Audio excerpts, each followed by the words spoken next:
Well, what is up? Welcome in. I just had to crawl on to Skap Live After Dark and unpack what the hell just happened. Nikola Jokic is just on another planet. I'm convinced at this stage that Nikola Jokic is not even a human being. He's not of this earth. Um, it, how does a guy that should have won 5 straight league MVPs, who has won three of the last 5, who has finished top 2 now for 5 consecutive years, how does he have a career season now here for a 6th season running? It's just unbelievable. And it seems like each night it's something new, it's something bigger, it's some more ridiculous game. It's almost unthinkable to wrap your head around what we are seeing right now. And on a night of marquee performances, there was a plethora of teams in action tonight. It was a full slate of action. There was a bunch of big games. The Thunder played the Lakers. It was a statement game for them and for Shai Gilgeous-Alexander. It was a statement game for Steph Curry, although I think the Warriors are kind of slipping into a bad direction. But Victor Wembanyama was in action tonight against Steph Curry, and Steph Curry reminded the world that he still has a little bit of juice left. But in a night where the stars were out, the biggest star of them all that was shining like a brilliant meteor, like ripping through the sky and ripping through the NBA, Nikola Jokic. I cannot for the life of me understand like why people aren't giving this guy more recognition, why this guy isn't getting more flowers. I'm almost at a loss for words. Like, he is still, as of this morning, when I checked last, he's still only the 3rd odds-on favorite to win this year's league MVP. Shai Gilgeous-Alexander is still a substantial betting line favorite over him.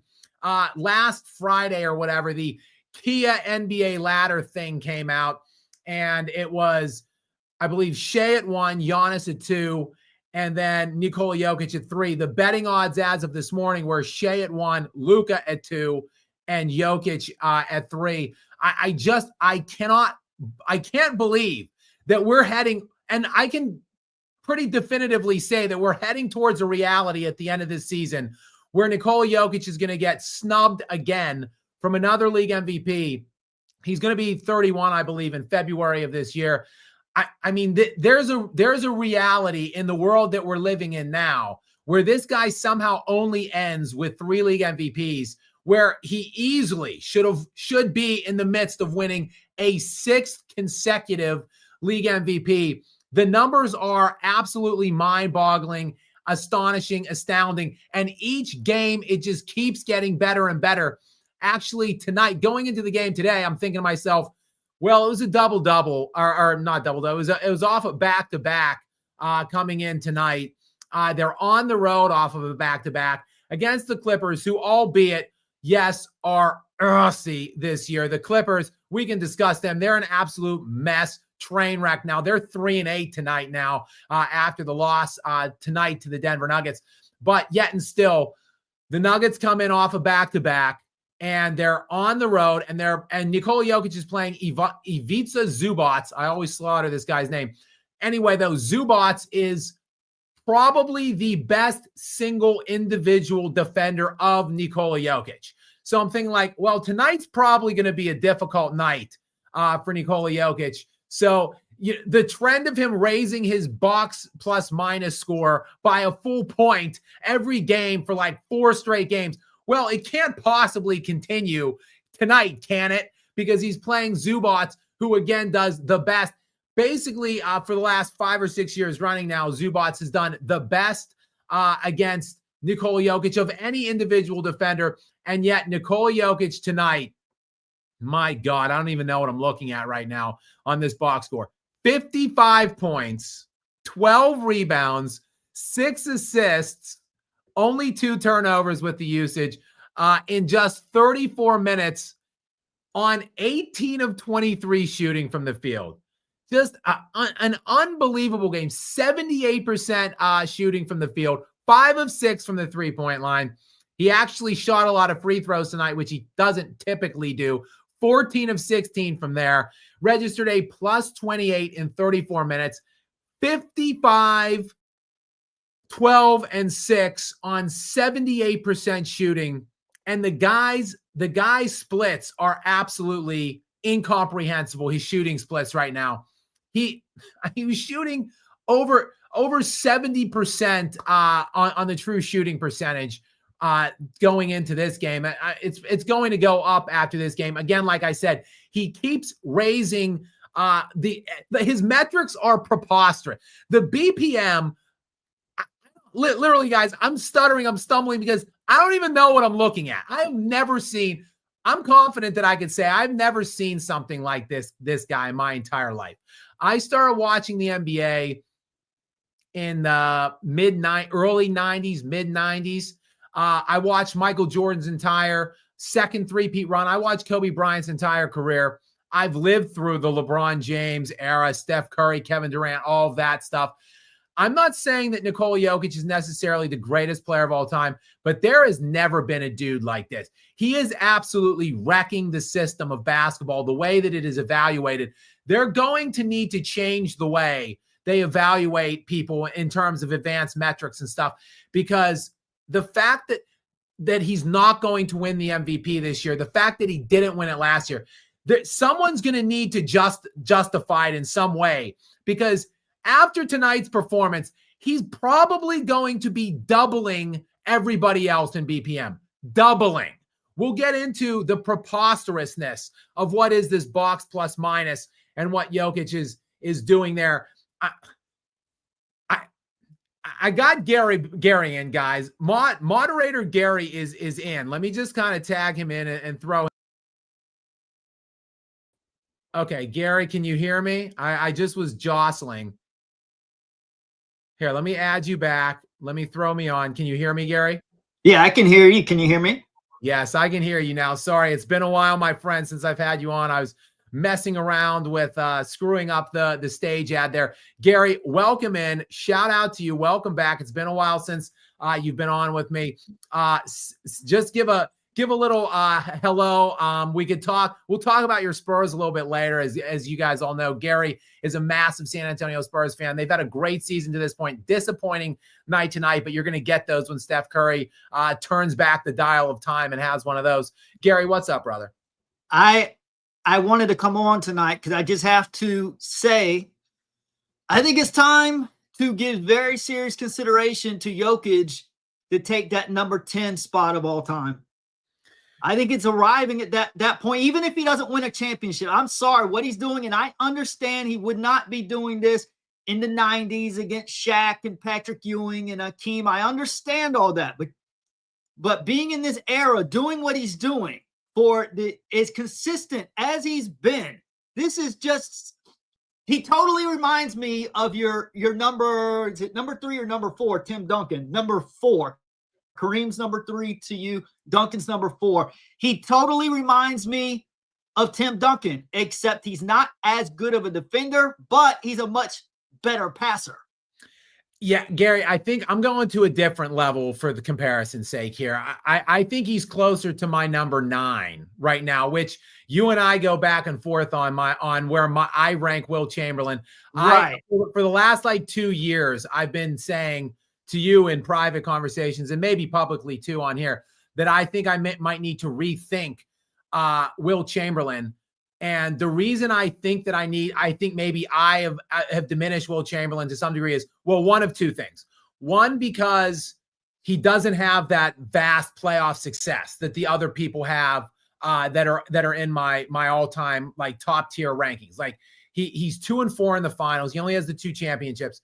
And then secondarily, I look at the era specific dominance that he had, and I think to myself, I can't understand how much more dominant this guy was from everybody else at that era. He's so comparatively excellent that it must just be a weak era. He was so destructive of that era in terms of an individual dominance standpoint and his statistical accomplishments that I just feel like it's so good you can't even believe or understand what you're seeing with him. That's what Nikola Jokic is doing right now. It's so good that people are they don't even understand like what they're seeing. He has made this level of excellence and this level of dominance so routine and so mundane that like we're just accustomed to seeing it, to the fact that we're just dismissing it. Like, I look at these Shai Gilgeous-Alexander. No disrespect to Shai Gilgeous-Alexander. He is a great player. He's probably on the footing of becoming an all-time great player. And look, they're going to win 70 games easily this year, and he's the best player on that 70-win team, and he's probably going to be at or near the league lead in scoring again. He's putting down all-time great performances in a night in, night out basis. But when I see people on like the Shai Muse or whatever, when I see the posts on social media of what Shai did that night, his stat line, his plus minus, all that stuff, that's a bad night for Nikola Jokic. Like the excellent nights that Shai is posting, like that wouldn't even warrant like celebration by Nikola Jokic fans or whatever at this stage, because what Jokic is doing is so uncommon, so unequaled, that it's insane to see this level of dominance. Gary, I talk about the advanced analytics a lot at this stage because I never really liked the advanced analytics, because my favorite player of all time, Kobe Bryant, wasn't he's not a very highly rated advanced player. And I think, look, I talk about it often. He was in the most inefficient era that ever existed. When you look at like player efficiency rating, the top 30 guys all time in career PER, there's only 3 guys that played in the Kobe Bryant era that are in the top 30. Shaquille O'Neal, Tim Duncan, and Yao Ming. And they're not rated very high. Shaquille O'Neal was rated highly. I think he's like 6th or 7th maybe all time in PER. Duncan's only like 17th, and Yao Ming's like 30th. So it just was an extraordinarily inefficient era. Kobe Bryant's 31st all-time in PER. He's just ahead of players like Dirk Nowitzki and Kevin Garnett in that metric. So, like, yes, you got me. He wasn't an efficient player by and large, because the era wasn't efficient. So the numbers look weird for all of the players that played in that time. But I've gotten into the advanced numbers because I have to learn, I have to understand why people are critical of Kobe Bryant. And as a way to try to understand what my enemies, I'll just say, for lack of a better term, that attack Kobe Bryant, I have to look into their eyes basically and understand what these advanced metrics mean. And as a way of trying to wrap my head around them, and in the context of this era, Nikola Jokic is doing things that we've never seen before ever, that we'll never see again. I talk real quickly about, and I'm going to do probably a whole video on this, maybe tomorrow or at some point sometime soon. Box plus minus, BPM, which is it's essentially a way to evaluate your standard box score and transform it into the kind of impact you have in terms of winning basketball games. In all of history, there has been 37 double-digit BPM single seasons. That's it, 37 all-time in NBA history. And typically, if you would post a 10 BPM in any one season, usually there would be one of two things would be true. Generally speaking, both things would be true. One, you're the only player in the NBA that season that is in double digits. And two, you're the league MVP that year. Michael Jordan has a 9.2 career BPM. He's second all time. LeBron James is number 3 at like 8.5. Nikola Jokic right now is sitting at like a 10.5 BPM. 2 full points from a career standpoint higher than LeBron James. Almost a full point now higher. Actually, he is now a full point higher than even Michael Jordan in BPM from a career standpoint. But Gary, it's even more outrageous when you look at what he's done now this year and the last 5 years since he really entered his prime and started winning MVPs. In the last now 6 years, well, before this year, the last 5 years, he was sitting at 13 on the BPM scale every year. Like, the last 5 years are 5 of the 6 highest rated BPM seasons in recorded history. It's 1 season from LeBron and then 5 years of Nikola Jokic at 13. Now, this season, in one of the craziest, zaniest individual seasons we've seen from these individual players, you've got 3 guys in a log jam right around 11. Shai Gilgeous-Alexander, Giannis Antetokounmpo, and Luka Doncic coming into tonight were all around 11, which is like all-time high for footing for a single season in BPM. Nikola Jokic entered this game at 19.2. Now, if there could ever be a more profound snapshot at how much better this guy is than every single other player in the NBA today, it's that right there. 19.2 BPM for Jokic and 11 for Shai's like second right now at 11.3. Jokic is twice as good as Shai Gilgeous-Alexander, and he's going to enhance that after tonight's performance. That number is going to jump to 20, and he's been increasing his BPM by like a point every game. It was at like 15 like 5 games ago. Then it was at 16 after 1 game. Then it was at 17, 18, 19. Now, tomorrow morning when I wake up at like 8 a.m. and I go on to whatever the basketball NBA reference for this season, he's going to be in the 20s in BPM. It is absolutely ridiculous, Gary. I don't even know what to say. Take it away. I have something to add. I want you to break this down.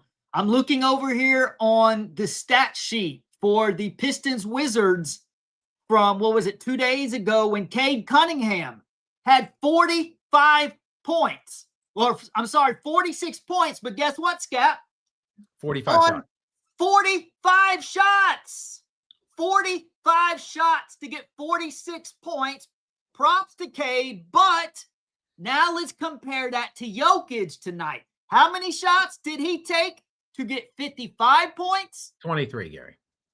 That's just 23. I'm just confirming what you're saying.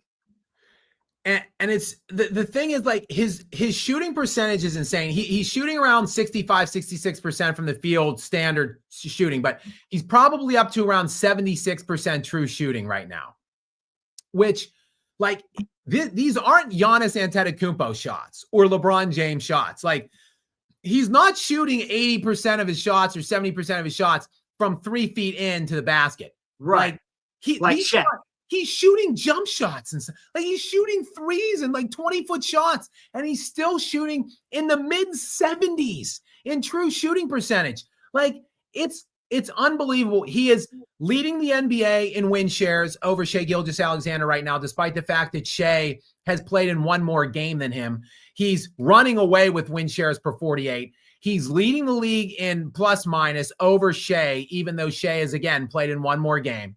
And yet somehow Shai Gilgeous-Alexander is a significant favorite right now. Shai's like I think he's like plus 130 to win MVP. Jokic is like plus 400. Like, it's not even close.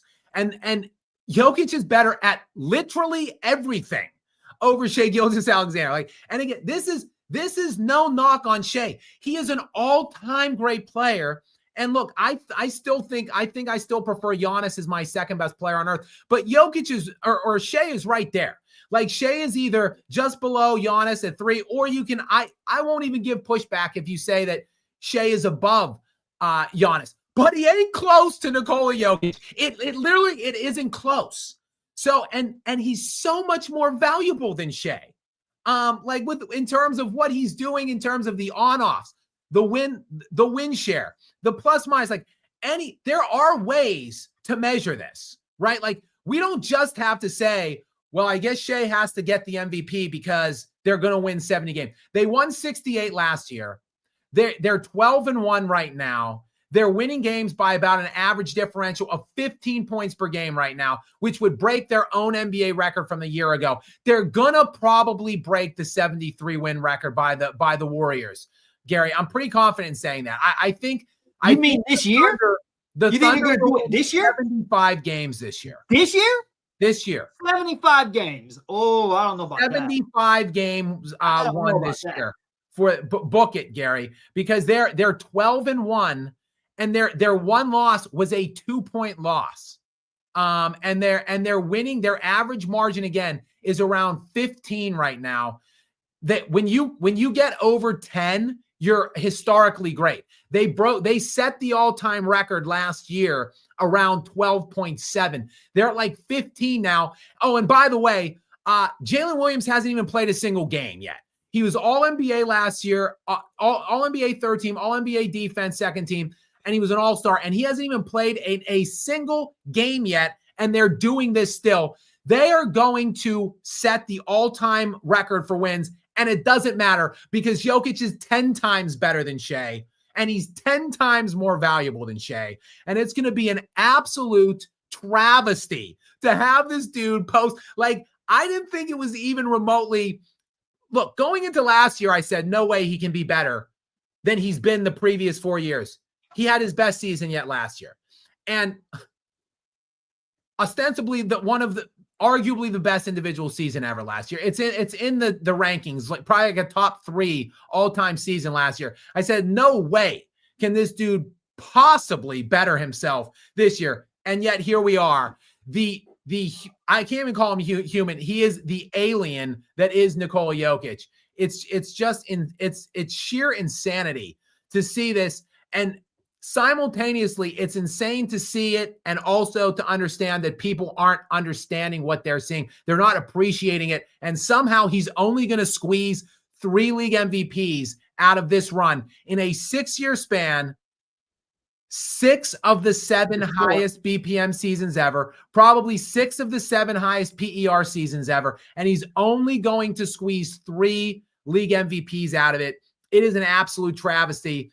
But people are firmly, the voting media have their heads firmly affixed up the earth of Shai Gilgeous-Alexander. Like there's almost nothing Jokic can do that can win him the award. Like unless they've got to win 72. That's the only way.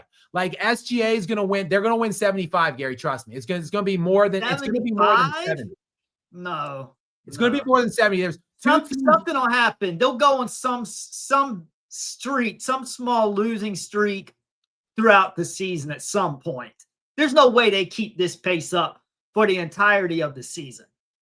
Gary, Chet Holmgren, last year, Jalen Williams was the 10th net rated player. When you took the aggregate of his BPM, win share, PER, and VORP, last year, Jalen Williams was like the aggregate of like the 10th best player in the league.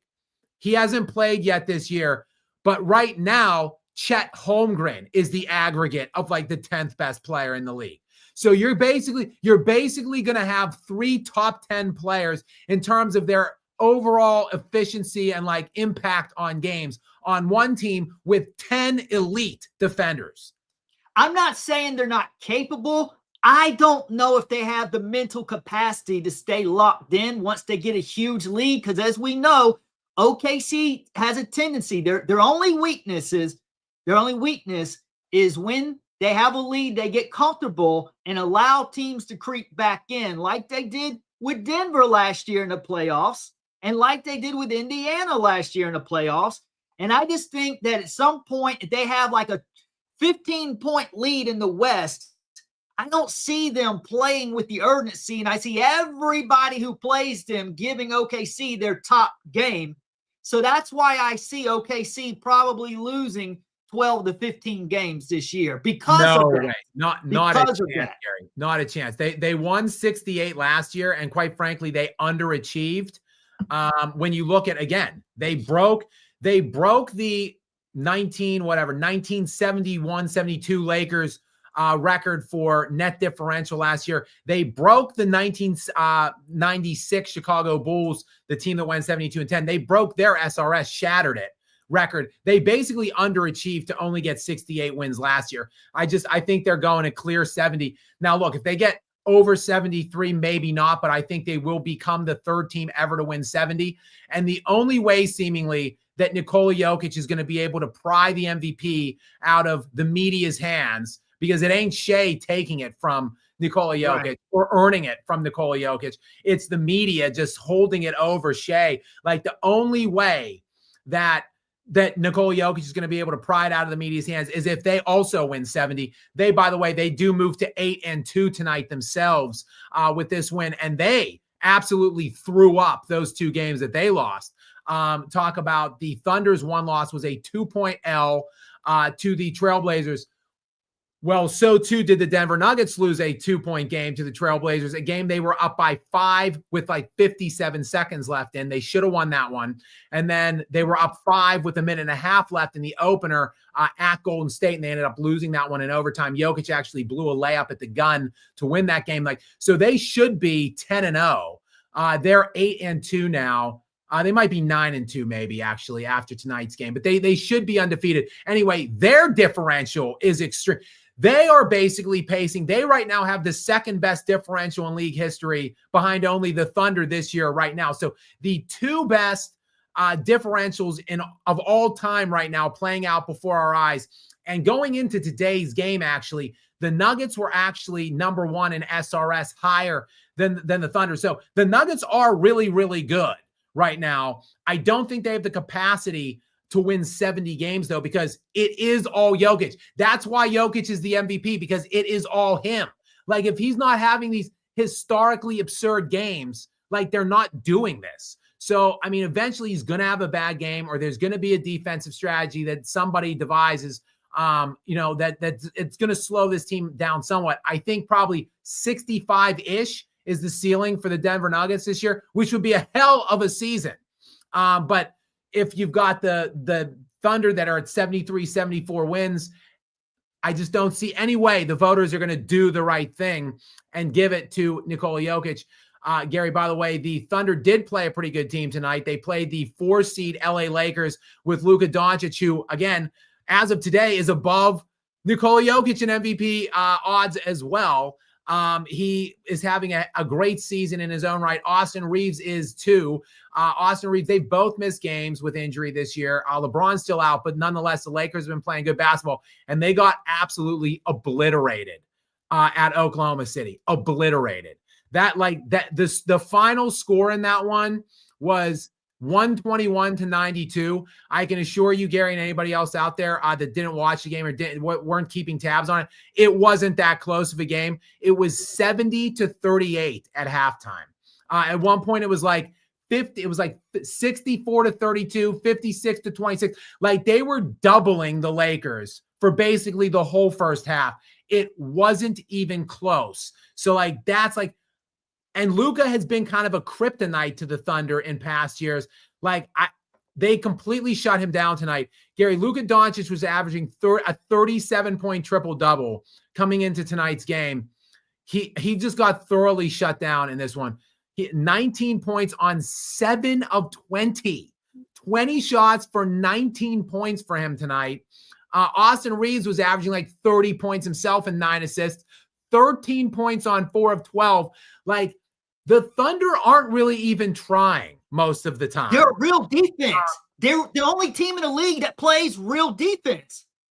Well, the Spurs are now playing real defense. But I'm saying, like, the Thunder don't even try most of the time. They try tonight, and that's what they do when they actually try. Right. It's frightening. Speaking of your Spurs, Gary, they were in action tonight. They're having a hell of a season themselves. They're right around the 2 seed. They're bouncing back and forth. Now, with the loss tonight, they do lose tonight. They were in control of that game, though. They were up big after the first quarter at home against the Golden State Warriors. That's the point. They were always give up leads. Yeah, they were up 28-14 at the end of the first, was Golden State. So the Spurs were actually up 28-14. The Warriors down 14 after one. They storm all the way back, 125-120 final. And look, Victor Wembanyama had a good game. He had a 31-point triple-double tonight. 31, 15, and 10, though the block machine with only 1, and he had 8 turnovers tonight. Meanwhile, Steph Curry just, he can't do it every night anymore, but he still is providing these flashes. He did it against the Nuggets in game 1, and he did it tonight. The Warriors could beat any team in the league if Steph Curry can do that. Unfortunately, he can't do that more than like once every 10 days. but he did it tonight on your San Antonio Spurs. 46 points from him in a turn back the clock kind of game from him. But the Spurs are still there. They seed the 2 seed now. The Nuggets jumped them for the 2, but they've been right up at the 1 through 3 line all season to this point. The Spurs look fantastic, I think, right now. What do you think about your Spurs? Oh, I don't think they look fantastic at all. Look at I'm very critical of the Spurs, obviously. First of all, we have only played crap teams. The season opener against Dallas, the only positive of the season was the way Wembanyama absolutely ragdolled Anthony Davis in the season opener. I was very optimistic. But then the next game, I want to say it was against some dumpy team. They built a big lead. They did the Pelicans, the Nets, the Raptors. They build big leads, and those teams rally back.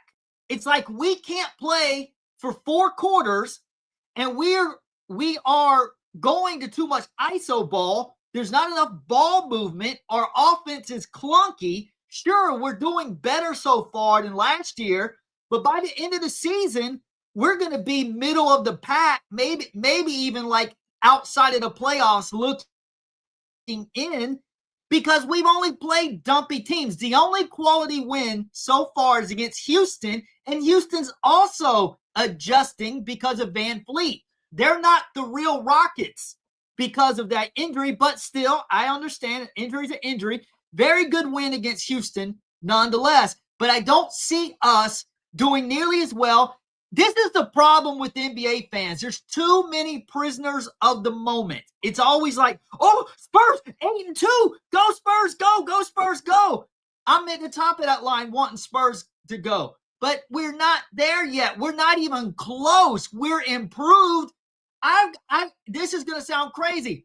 I think Portland is progressing better than the Spurs. Now, I do think in a few years, the Spurs will be much better than Portland. We have a high ceiling because of Wembanyama and our young foundation. But this year, there's no ball movement.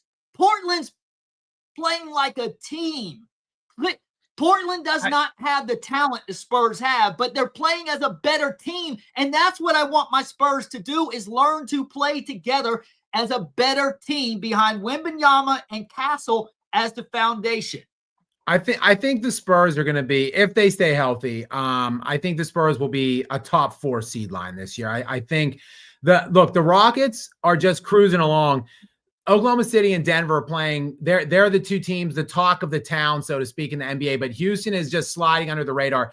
I think they started off 0-2. They're 7-1 since then, and they're plus 11 in differential. So while the Thunder are at plus 15.5 right now, and the Nuggets are at like plus 14, the Houston Rockets are still at plus 11. And like I said, when you approach double digits, you are elite. They are the only teams remotely near double-digit differential right now. So the Houston Rockets are going to be right there at the end of this season. Right. So it's I do not see the Spurs as a viable contender, but I do believe that they are going to be a top 4 seed line. They're probably going to win. They will win a series in the playoffs, but the cream of the crop for sure is the Thunder, the Nuggets, and the Rockets. And I really just don't know how anyone's going to beat the Thunder. Though, look, the Denver Nuggets right now, they're bouncing in between 1 and 2 offensive net rating. So they're. I think after tonight's performance, they're probably going to be the number 1 rated team again. They're either 1 or 2 at the end of every night. They'll probably move back up to the number 1 rated offense. Gary, they're sitting at number 2 in total defensive net rating. The Denver Nuggets are right now. Like they've been solidly holding at that for like over a week now. Like they're legitimately a good defensive team somehow this year. Like they were the 21st ranked net defense last year in the NBA, the worst defense by far to qualify for the playoffs. They're the number 2 rated net defense right now. And Nikola Jokic has to be talked about as being a big reason why. He has some insane mastery over the advanced things. Like I said, he is a cheat code. He broke the system. We're going to need to reevaluate how we evaluate the game, I think, to explain what Nikola Jokic is doing. So I could throw at you defensive box plus minus that he is like twice as good as Victor Wembanyama right now, who is number 2 in that metric. But like, you could just say like he's some kind of a BPM and advanced metric cheat code. Okay, fine. But he's also like the 3rd rated in terms of defensive rating. He's ranked 3rd league wide right now, behind I think it's Victor Wembanyama at 1 and maybe Isaiah Hartenstein at 2. Then it's Nikola Jokic. Like so meaning when you look at how many points per 100 possessions his team gives up when he's on the floor versus off the floor, like he's that much better. He rises the defensive floor that much that he's the 3rd best player league wide in that metric. Like they're legitimately getting it done on both ends of the ball. And like the big difference this year is they actually have a real life bench. That's the thing. Like, their starters have always been this good because Nikola Jokic plays with the starters quite candidly. Like, he can do this with any collection of 4 guys he plays with, but he played larger minutes with the starters before. Now, the way Adelman's running the substitutions and stuff, oftentimes he'll leave Jokic on the floor with 4 bench guys, and it doesn't matter. As long as Jokic is on the floor, it doesn't matter. But when he goes off the floor, they get decimated in past years. Now they're actually like keeping up or holding up, and in some instances kind of increasing the lead, which that's why this team has now gotten to be, they're special now. But still, when I look forward to the playoffs, when I look forward to it, like, Chet Holmgren and Isaiah Hartenstein are 2 of the best rated net bigs defensively in the whole league. Like, they're maybe like the top 2 other than Wembanyama. And the Thunder can throw both those cats at Jokic at the same time on the floor, while then still having elite perimeter guys like that go 5 or 6 guys deep. Like, I don't see any way the Nuggets can beat the Thunder. I still don't see any way it can happen. But like, it's going to be a compelling storyline the whole season. Real quick before we continue, we're getting a bunch of super chats in. I do just want to give a shout out because this one caught my eye from my very generous benefactor, Vacation Wealth Partners. Stefan, thank you very much, my brother. I appreciate you. And this one caught my eye. First of all, I just want to give a shout out because he always comes in with these generous donations. So I want to make sure to thank you very much for your continued support. But also, this caught my eye because I was talking about the betting lines for MVP, and he said on the gambling site, like I said, I checked it this morning. I thought I saw Jokic at plus 400. He's saying that he saw him at plus 450 before the game, but he jumped to plus 176 after the game.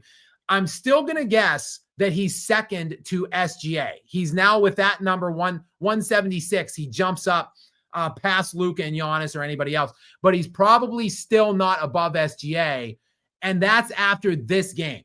55 point, 12 rebound and 6 assist game on like 76% shooting is enough to get him barely into second place. Like, it's just ridiculous. So like, all he has to do if he wants to win the MVP is just average 55 points per game this year, and then he'll be right in there, right in the running to just barely lose to SGA, who's just going to get it because they're going to win more games. So it's just ridiculous how we've reached this point where the bar is just so unattainable for Nikola Jokic. Like, last year, it's like, look, you're going to have the best season ever to get an MVP number 4. Oh, okay, I'll go out and have the best season ever. Still not enough. We're going to give it to SGA. So this year, Jokic, just do better than what you did last year in the best season ever. And you're still not going to win the MVP. Like, the bar is ludicrous. How high they have set it. The media has set it that's voting on it for Nikola Jokic. It's just ridiculous. Gary, we're about 40 minutes in to the Skap After Dark live stream. Should we hit some of these super chats while we're in here? All sure. Right, let's hop up. Giuseppe, what's up, brah? Welcome in, my friend. As always, thank you for being here, finding me, and thank you for the support. I do appreciate you. Gary, what does Giuseppe have for us tonight? If you could remove a ring from history, which year? 2020. Oh boy, if I could take any ring away, wow, that's quite the question. Yeah, it would probably be one of LeBron's because, quite frankly, he doesn't deserve like any of them in my estimation. But why not take one away that shouldn't exist at all, Gary? You're on the right track there. That's a good suggestion. Like Commissioner Silver and the whole world, for that matter, just shut the hell down over COVID. The NBA went on a 3-month hiatus, and then the Anthony Davis, who was a top 5 player in the NBA that year, who absolutely would have been broken down by the time the playoffs started. And LeBron would have never had that 4th championship if there wasn't that big gap of time of 3 months, thanks to COVID, a worldwide pandemic that made sure that Anthony Street Clothes Davis was actually healthy for a change in the postseason. And of course, we did see him healthy the last couple years as well, but Jokic just made AD his daddy. But that year would have never existed for LeBron. He would have never won if AD didn't have a 3-month gap going into the bubble, no travel, et cetera, et cetera, et cetera. It was a bizarre year. If you're going to shut the season down for 3 full months, then the season's over, Commish. Like, they should have never come back with that postseason in the first place. Just wipe it out of the books altogether. And LeBron shouldn't have that ring. He should only have 3 rings. So, Giuseppe, to answer your question, I think that I'm with Gary on this one. I think 2020 would be the one that I would take away. Next in, we've got Dylan. What's up, brother? Model body fit. Looking good, bro. What is up, my friend? Welcome into you. Thank you, as always, for your continued support as well. Gary, what does Model Body Fit have for us tonight? Skap is back. Unfortunately, Joker will be snubbed. I already see it. We're whatever. They're 9-2.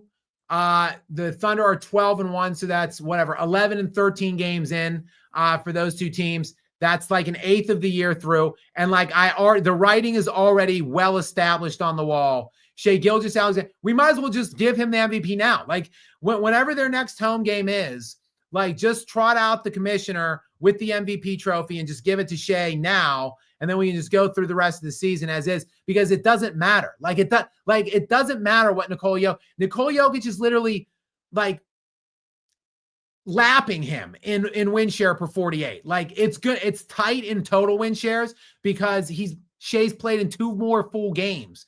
But like in win shares per 48, it's like a full point better. He's lapping him. He has more. His plus minus is destroying Shai's in 2 fewer games, and he is twice as good as him, according to the BPM scale.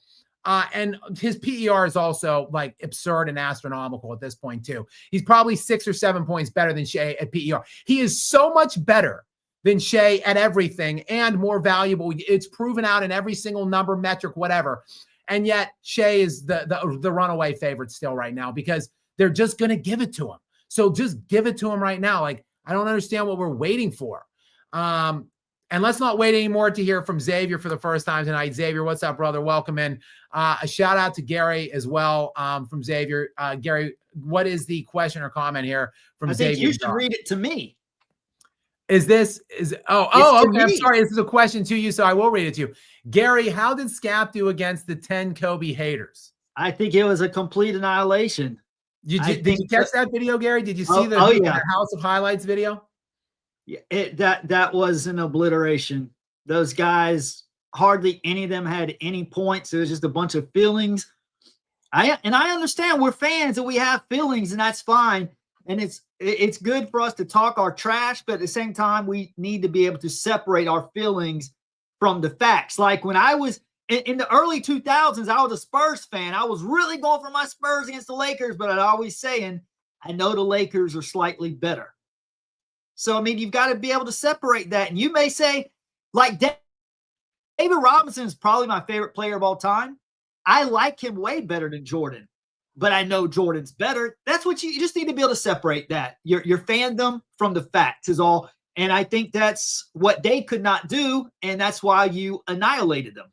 Yeah, it was, for those of you who don't know, I was on a House of Highlights collaboration where they flew me to New York to take on 10 Kobe haters in their studios in Gotham City. and it was an absolute bloodbath. I mean, there's like 6,000 comments on the video right now. They posted it like 4 or 5 days ago. Go ahead and find it if you haven't seen it yet. You can find it in the collaboration tab on my channel. So go check that out if you haven't, please. I wish it was doing better view-wise. I don't understand why it's not. It's got like 120,000 views right now. It is, Gary, I saw as of the last check, which I've been checking it periodically every day. There are these things, I don't even really understand what it is. There are these things that you can do on YouTube now called hype points, like where you hype a video, and you cannot hype your own video, but that video right now, when I checked at 5 p.m., is the 3rd most hyped sports video on the entire YouTube platform. It is the 61st most hyped video of any niche on the entire platform. So it is the 61st most hyped video on all of YouTube. Probably, I don't know, literally like a billion videos. And it is 61. And I just don't understand why it's not being pushed more by the YouTube algorithm, but whatever. I go on and check the comments a couple of times, and there's like 6,000 comments. And I would say that it's probably about 99% consensus that I won that, that I won that debate when you look at the comments field. So Xavier, thank you for bringing that up. Gary, thank you for finding it and watching it. We've got Lester's banana in here. I saw Lester was in my comment section in some other video, and it was just a ridiculous comment. I couldn't even comment on it because it was so ridiculous. It was something about having them eat my banana or something. I just couldn't even put like a like on it, Lester, because it was such an outrageous comment. I couldn't like leave a trail of justifying those kind of comments. But Lester, I love you, brother. You always make me laugh. Gary, what does Lester's banana have for us tonight? Skap, again, I think you need to read this one to me because he's addressing me. Okay. Let me give it to you. Jokic's secret is pregame banana. 25 points per banana. Heard he ate 2 bananas today. Gaslight Gary owes me one on the live stream. Eggplant eaten. So, look, Gary, Lester wants you to eat an eggplant. I have something to say to him.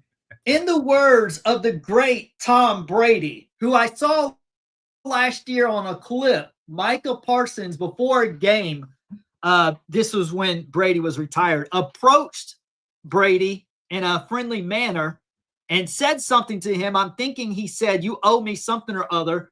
And Tom looked at him and laughed and said, "Micah, I don't owe you shit." And Lester, that's what I'm saying to you, brother. I don't owe you shit. I told you I would have sucked on a lemon, and you said no. And then weeks later, like, go ahead and suck on that lemon. Well, too bad I don't have any lemons at that point. So, Lester, you missed out on your opportunity. Maybe if the Lord leads it sometime in the future, maybe I'll suck on a lemon for you. But not anytime soon, Lester. You missed out on your opportunity. There you have it, Lester. You're not getting that eggplant, my friend. We've got Giuseppe back in. What's up, Giuseppe? Thank you for joining us in the sponsor area of the lounge yet again here. Gary, what does Giuseppe have for us this time? I'd love to see Skap's top 10 all-time teams, and I do think that sounds like a good idea for a video for you to make. Yeah, Giuseppe, I think maybe I will do a top 10 all-time teams video, just like I did my top 10 players list. I finally put that out. Very proud of that video. So if you haven't seen that one, again, maybe you go find that one for me as well. It's about a half an hour, but I think that video came out really well. So I think hopefully it was worth the wait. People have been asking me for that, to produce that for a long time now. Maybe I will do a top 10 teams one. Anyone that knows me, knows my content, knows that I think very highly of the 2001 LA Lakers, and they're kind of the case I make for the best team ever. In fact, speaking of that top 10 debate, or that fan versus hater debate, I should say, where I take on 10 Kobe haters, I talk about that 2021 team in that debate. So that one would obviously be ranked very high on my list. But yes, that's something I would need to give more thought to, though, Giuseppe. That would probably appear in something like more substantial, probably like another 30-minute debate. Next thing we've got, I don't know if I want to say it right, Nemes, something like that. This RSD, I'm pretty sure that is Serbian. So we have someone coming from Serbia. Oh yes, I could see now in the comment. Gary, go ahead and read this one from Nemes. Shout out to my Serbian friends hanging out in chat at 7 a.m. Let's go Nuggets.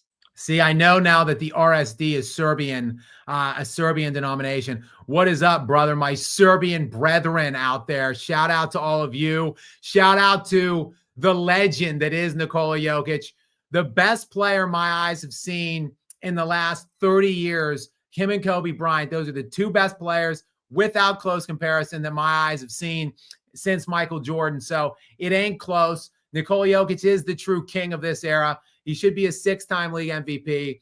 And it's just going to be an absolute crime against humanity if this guy doesn't get the MVP this year. Hopefully he gets something this year. Hopefully he either gets the MVP or the chip. I would prefer the chip, but that's obviously that's not within his control. Obviously, the MVP isn't either because the voters are likely going to snub him out of it. But the season, if Nikola Jokic just retains this level of play through the end of the year, which seems almost impossible to suggest, but if he does, he's got to be the MVP. Somehow he's not going to get it, I think, but I can't wait to see how they screw him out of this one. But whether he wins it or doesn't, we know who the rightful league MVP is. It's obviously Nikola Jokic. Giuseppe back in again for the trifecta tonight. Shout out to you, Giuseppe. Thank you very much. I appreciate you, bro. Gary, what does Giuseppe have this third time? Any hope for my Heat this year, Skap? Well, hope for what, Giuseppe? I hope for them to get to the NBA championship round. Probably not. Hope to win a championship. Definitely not. But hope for them to be a viable, like a contending kind of an Eastern Conference team for sure. The East is wide open, and the Heat look like a viably competitive team. They actually just beat the Cavaliers the other night. I know you probably caught my video on it. In fact, I think you might have. I might have seen you in the comments there. So they beat the Cavaliers, did the Heat 140-138 in overtime on some crazy 0.4 of a second game-winning dunk by Andrew Wiggins. And it moved your Heat to 5-0 at home for just the third time in franchise history I saw, behind the 2012-2013 team. They won the championship. And then the 2020 team that went to the championship. So generally the other two teams that were 5-0 at home performed favorably in the playoffs. Again, I don't see that kind of a ceiling for this team, but they're going to make the playoffs. They're a nice team. They're going to get Tyler Hero back presumptively at some point here.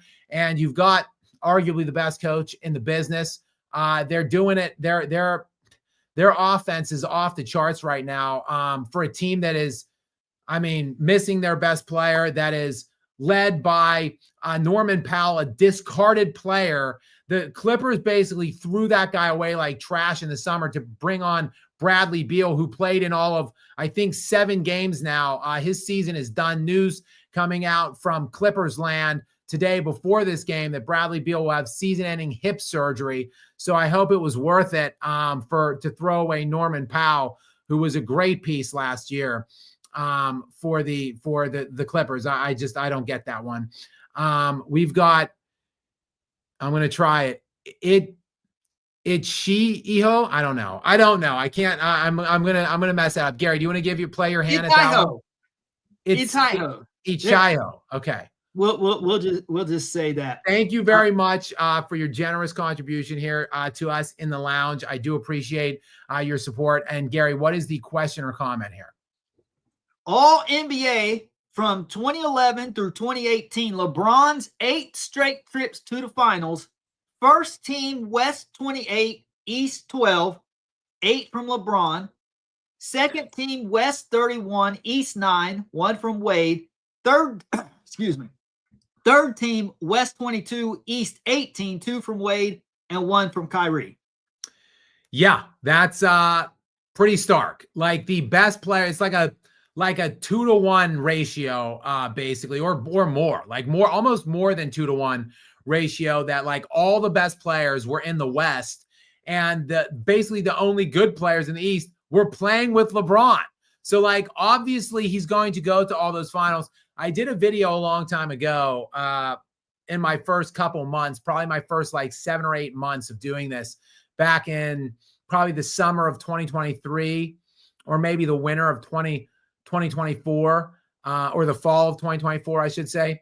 I did something on the LeBron's trips to the finals, his 8 consecutive trips to the finals. I did a piece on it where I really unpack that, and that's part of what I talk about in that video. It might be time to refresh that video, maybe, I don't know, repost it, or I don't know, maybe redo it, make it a little bit better than what it was last time. Though, Gary, I watched some of my old videos and I'm like, damn, this video is really good. Like I see these old videos, and like some of them I'm like, oh yeah, that's shitty. Like the audio's shitty, the editing isn't so good, the graphics look terrible. But some of these old videos that are like in my first 50 to 100 videos that I made, I'm like, damn, like that video is like pretty good. Like I don't even make videos that good right now. Sometimes is like when I see one of those older videos. So I don't know if that one can even be improved upon, because that was one of the better videos that I remember making. Yeah, I mean, if you ever want to just re-upload, you know, a video, that's fine. I've done that on my channel as well. I've looked back and been like, man, this video is really good. It should have got more views or something. And then sometimes you get videos and they blow up, and you're looking at it kind of like, why did that do so well? That video is not nearly as good as a lot of my other videos. So yeah, I agree with you. Some of your older videos, yeah, some of the audio's off, but a lot of them are like top notch. Yeah, so that one though sticks in the back of my head, and I did research that, and I did find what Ichio is saying here, about it's just so startling how much of the strength of the NBA was totally one-sided in the Western Conference during those years, like just not even close. Next thing we've got, oh yeah, another one of my Serbian brethren here, Ivan. What is up, brother? Welcome into you. Shout out to you in Serbia. What is up? Gary, go ahead and give me the question or comment from my Serbian brethren here. Skap, my brother, Jokic more efficient on less shots, less minutes with bench. Scary. Cam Johnson will be good. He is bad on offense, but good on defense. Agreed. So Cam Johnson, the reason I haven't been slandering and trashing Cam as much as I typically would be, because he's just been putrid on offense this year. I think he came into tonight's game averaging around 8 points per game right now. Let me just go ahead and check this out real fast and see on the season coming into tonight. Yes, Cam Johnson, 7.7 points per game on just a ridiculously poor shooting percentage. I think he's in the 30% range right now for the season, 37.7% from the field. So Cam is not what I expected him to be offensively this year, but he has been great on defense. He is guarding the pick and roll at an elite level. He's elite league wide in terms of his pick and roll defense, and in terms of his ISO defense, his on-ball isolation defense, he's also elite. He's top of the league. So he is one of the major reasons why they have gotten so much better on defense this season, because they shed that dead weight Michael Porter Jr. on that side of the ball. Now, look, Jamal Murray is still very problematic on that side of the ball. I think Nikola Jokic is much better than people give him credit for. I think he's upper end defense, actually. Not only is he not terrible at defense, I think he's a far above average defender. Aaron Gordon's a pretty good defender, but Cam Johnson is the main guy that you can attribute to me in this uptick in the Denver Nuggets defense. That's firstly. Secondly, he made so much less money than MPJ that they were able to go out and fill out the bench and bring back in Bruce Brown, bring in Jonas Valanciunas, bring in Tim Hardaway Jr. And like, those guys aren't killing it collectively every night, but you can bank on at least one of those guys stepping up, at least one of them every night. And Jonas Valanciunas, in terms of the backup minutes that he provides to Jokic, is invaluable. He's playing, as Yvonne points out, he's playing less minutes, drastically fewer minutes. He probably shouldn't have even come back in this game. He ended up with 33 minutes tonight, but he was sitting out there at the end of the third quarter. He had played in only 31 minutes. And for whatever reason, look, I think the Nuggets, they went on like a 3.5-minute scoreless drought in the fourth quarter. It looked like Jokic wasn't going to go back in, but then the Nuggets didn't score anything for 3.5 minutes, and they put Jokic back in for like 2 minutes. So he got to 33 minutes there played, but he's playing a lot less minutes. He hasn't been needed in a couple fourth quarters this year. They're killing teams. So, the Denver Nuggets look great. I still am very skeptical in their chances, their long-term outlook on being able to be able to beat this juggernaut Thunder team. I mean, you could say that the Nuggets are substantially better than last year, because they are, but I think that the Thunder ultimately are going to be better too. Again, they are better right now, and they don't even have Jalen Williams. So it's just going to be an absolute clash of juggernauts when these teams meet in the Western Conference playoffs, which hopefully will be, sorry, I'm spitting all, I'm so excited right now. Hopefully will be in not till the Western Conference Finals this season. Next in, we've got Six Wheel Cowboy, aka my man Jason. What's up, brother? Welcome into you. He's a big Oklahoma City Thunder fan, by the way. I don't know if he will allude to that here in this comment, but Gary, go ahead and tell me what Jason has for us tonight in terms of a question or comment. Joker is the best. I can admit that. And he would have zero trouble in the 90s. He would embarrass the best of the 90s. Let's get real on that. I'm not so sure he's going to just dominate Shaq and Hakeem Olajuwon. I think there's no doubt, Jason, thank you for coming in. And he's a big Shea fan. And it sounds like Shea catches stray bullets from me all the time, but that's not the case. I'm just, honestly, I wish I could enjoy Shea more, but the media has made that impossible. They've taken that from me by trying to just jam Shea with a second MVP. Now, like, look, I don't think he deserved it last year. They gave it to him. Can we just stop the nonsense and give, like, Jokic should have had Joel Embiid's MVP. He should have had Shea's MVP last year. Can we just give this guy a fourth and then whatever? Then you can freeze him out forever. You can never give him a fifth and a sixth, but like, can he at least get to 4? Can you at least give him 4 this year? So I could start appreciating Shea more and not just having to point out all of the inadequacies compared to Jokic, because everybody has a lot of inadequacies when compared to Nikola Jokic. Speaking in terms of cross-era comps and stuff like that, there's no doubt that his efficiency, analytics, all that stuff is enhanced playing in this era. There's no doubt about that. He would not be posting a 20 BPM back in the 1990s, okay? Like, I'm not saying that he would. But the fact that we have seen, like, LeBron James has played the vast majority of his career in this supercharged, lackadaisical defensive era that we're in right now. Like, LeBron's like first 6 or 7 years came in a real bona fide defensive era in the NBA. But basically, like, 2/3 of his now 23-year career have come in an easier time to play. And he's only at 8.5 for his career BPM. Like, when you look at Luka Doncic, is as crazy as a statistical anomaly as any player we've ever seen in league history. Like, right now, going into tonight's game, which these numbers are going to dip drastically after what the Thunder did to him tonight. But coming into tonight, he was averaging 37, 9, and 9 this year. Like, his career averages are roughly like 28, 8, and 8. Like, I think he's like the third highest scoring average in NBA history in the regular season, the second highest scoring average in the playoffs in NBA history. And he's doing it like while averaging 8 and 8 rebounds. Or 8 rebounds and 8 assists. Like, it's just crazy on pretty high shooting efficiency splits. And he has played his entire NBA career in this supercharged era. And yet Luka Doncic has never ended a season in double-digit BPM. Not one time. He's fourth all time in career BPM at like 7.5. Like his best single BPM year was 9.9.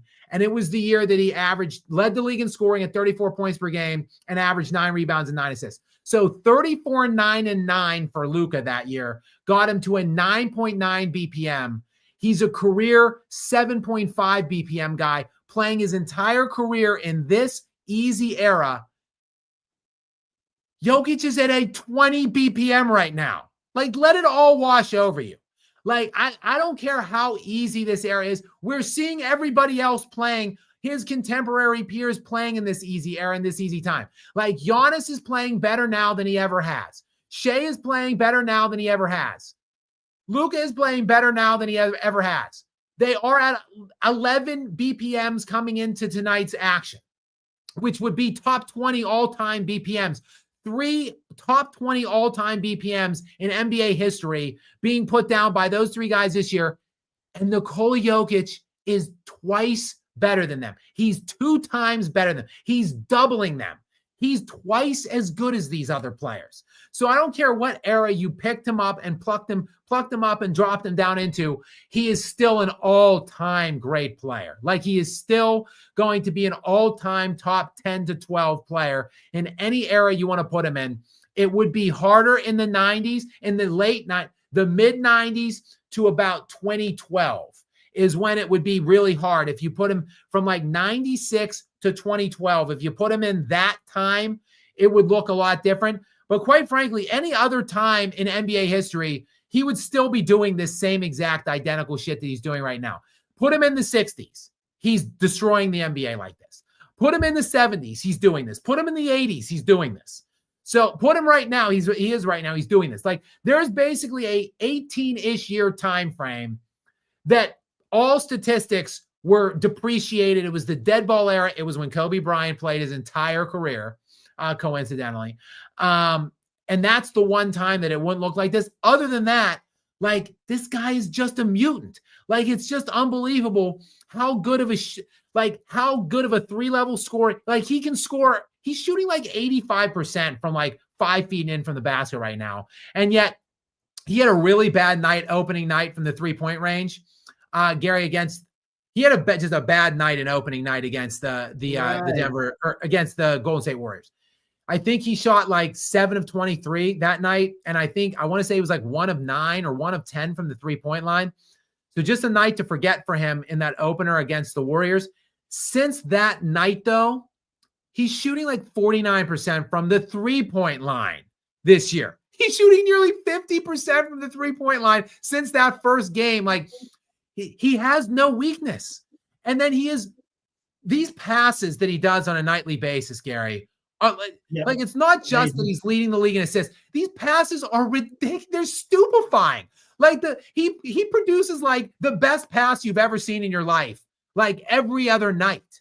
Like, it's just ridiculous how good he is. Like, you can't take anything from him. Like, the only way to stop him is to mug him, like put somebody basically like the Thunder did in Game 7. Like, you just have to mug the shit out of him and foul him and hang all over him from the extended elbow, like the pinch post, basically. Push him out there, drape yourself all over him, make the catch difficult, then have 2 guys committed to like playing behind that defender, and just hope that nobody else is making shots that night. Like, that's essentially the answer of how to defend. There's no other way. Like, he has no flaws at all. Like, people will say that hate him, that he sucks at defense, and that he's like a floor sinker on that side of the ball. Not true. Like, any advanced metric that you can point to, patently false. I think he's like second all time in defensive box plus minus or something outrageous. So, and his defensive rating is also crazy this year. So he has literally no discernible weakness. So it's why in 2023 they won. You know why? Because Murray was consistent with his shooting. If Murray was consistent, I'm telling you this, if Murray is consistent in the playoffs, they will beat anybody, including OKC. It's just a big what if. But if Murray can play like Jamal Murray can play, like he did in 2023, not in 24, but in 23, they can win against anybody. Well, the last 2 years he's been terrible in moments. Right.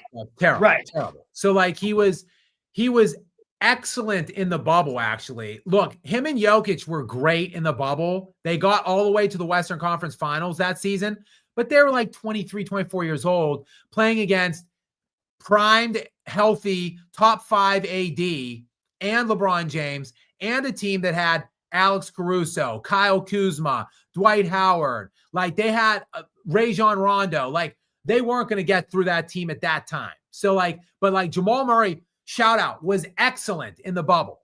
He was blue arrow, like elite all-star caliber Murray in the bubble, but then he missed the next 2 straight playoffs. He didn't play in a single game in the next 2 straight playoffs after that. Then he comes back and he's amazing all-star level Jamal Murray. They win the title and he's been straight ass the last 2 playoffs. Yep. And that's why they lose. So you're absolutely dead on. But Gary, if I'm looking at it, what is there to make me believe that he will be able to be consistent in the playoffs? He's typically not. He's done it 2 times in an 8 or 9 year career. Like I have to expect him to not do that if I had to put money on it. That's what I was thinking about, is how Jokic has never really had help. Like, to your point, the way LeBron has. He's never, imagine if he had Dwayne Wade or Ray Allen. If he had a consistent shooter, like you said, the only way you stop Jokic is to double team him and really ugly it up.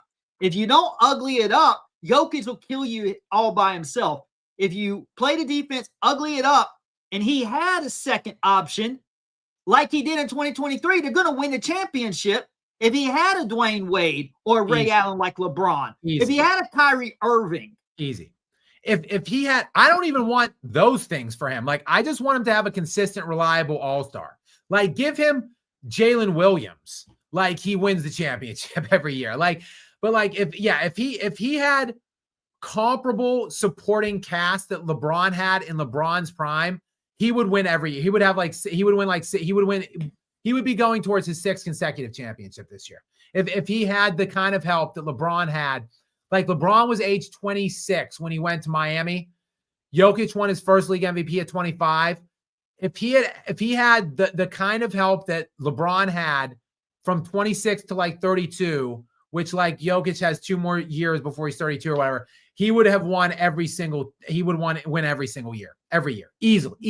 So that's why I say like Jokic just doesn't, like, I don't criticize him because he doesn't deserve, is not warranting the criticism. Like, he doesn't have the teams. Like, the fact that they are 9-2 right now and they are neck and neck with the Thunder in differential and they're right there with SRS, with like, that's a testament to Nikola Jokic. Like, yes, Shai Gilgeous-Alexander plays a massive role in it, and he is a very valuable player. But that's more to me about how the strength of that team. Whereas what the Nuggets do is more a testament to the strength of Nikola Jokic. So, I mean, we'll see the way it goes. I smell something.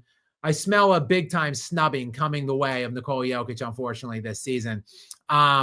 We've got Vegas 96 in next, who is a regular as well. Welcome in, brother. Thank you for joining us here in the Skap After Dark Lounge. The waters, as always, are very warm here, and thank you for slipping into the sponsor area. Gary, go ahead with the question or comment here. Charles Barkley was saying that the Joker would dominate Shaq, and I think he would.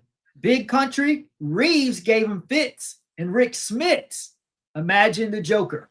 Yeah, I think, look, in credit, in all due credit and respect to Shaquille O'Neal, Shaq would destroy Jokic on the offensive side too. Like Jokic is the strongest player in the NBA right now. He's 6'11", like 280. But more than the size, he's also just physically very strong. But like Shaq was listed at like 7'1", 330 or something like that. Like even as strong and powerful as Nikola Jokic is, Shaq has like 40 or 50 pounds in his prime over Nikola Jokic, and probably a better athlete. Shaq was probably a better athlete than Nikola Jokic. Like Nikola Jokic is a billion times more skilled than Shaquille O'Neal in terms of like Jokic brings the ball up like a point guard, basically. Like his ball handling, obviously his passing, his shooting, like he's a billion times more skilled than Shaquille O'Neal. But Shaq is a better athlete and like has 40 or 50 pounds and inches on Jokic. So Shaq would give it to Jokic on that end. But yes, Jokic would dismantle Shaquille O'Neal. Like Shaq was like not that great of a defender. He has a couple all defensive selections in like the early 2000s when the Lakers were ruling the world. But like overall, Nikola Jokic, there is no player ever one-on-one that could defend Nikola Jokic. No, not Bill Russell, not Hakeem Olajuwon. Yes, I said it. Like to me, the best three defensive bigs of all time, Hakeem Olajuwon, Bill Russell, Tim Duncan, like none of them one-on-one are stopping Nikola Jokic. The skill set is too good, too varied. He has too many ways to beat you. Like he's just too good. So I agree with Chuck saying that the Joker would dominate Shaq on offense, but it would just be right back at you on the other end because Shaq would be bullying Nikola Jokic at the other end and using, because he was just so nimble and athletic too with that 330 pounds. So just a clash of titans, obviously. Now, if you gave Nikola Jokic Shaquille O'Neal supporting cast too, we talk about LeBron. Give Nikola Jokic a replacement level player to Kobe Bryant for 8 years, and he's winning more than 3 titles for sure. Who is the closest player to Kobe Bryant in today's NBA? Probably Shai Gilgeous-Alexander.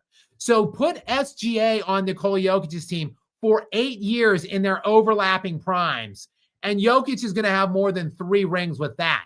And then Shaq, of course, got his 4th ring with Dwayne Wade, like an ascending prime to Dwayne Wade, who's a top 5 shooting guard all time, probably.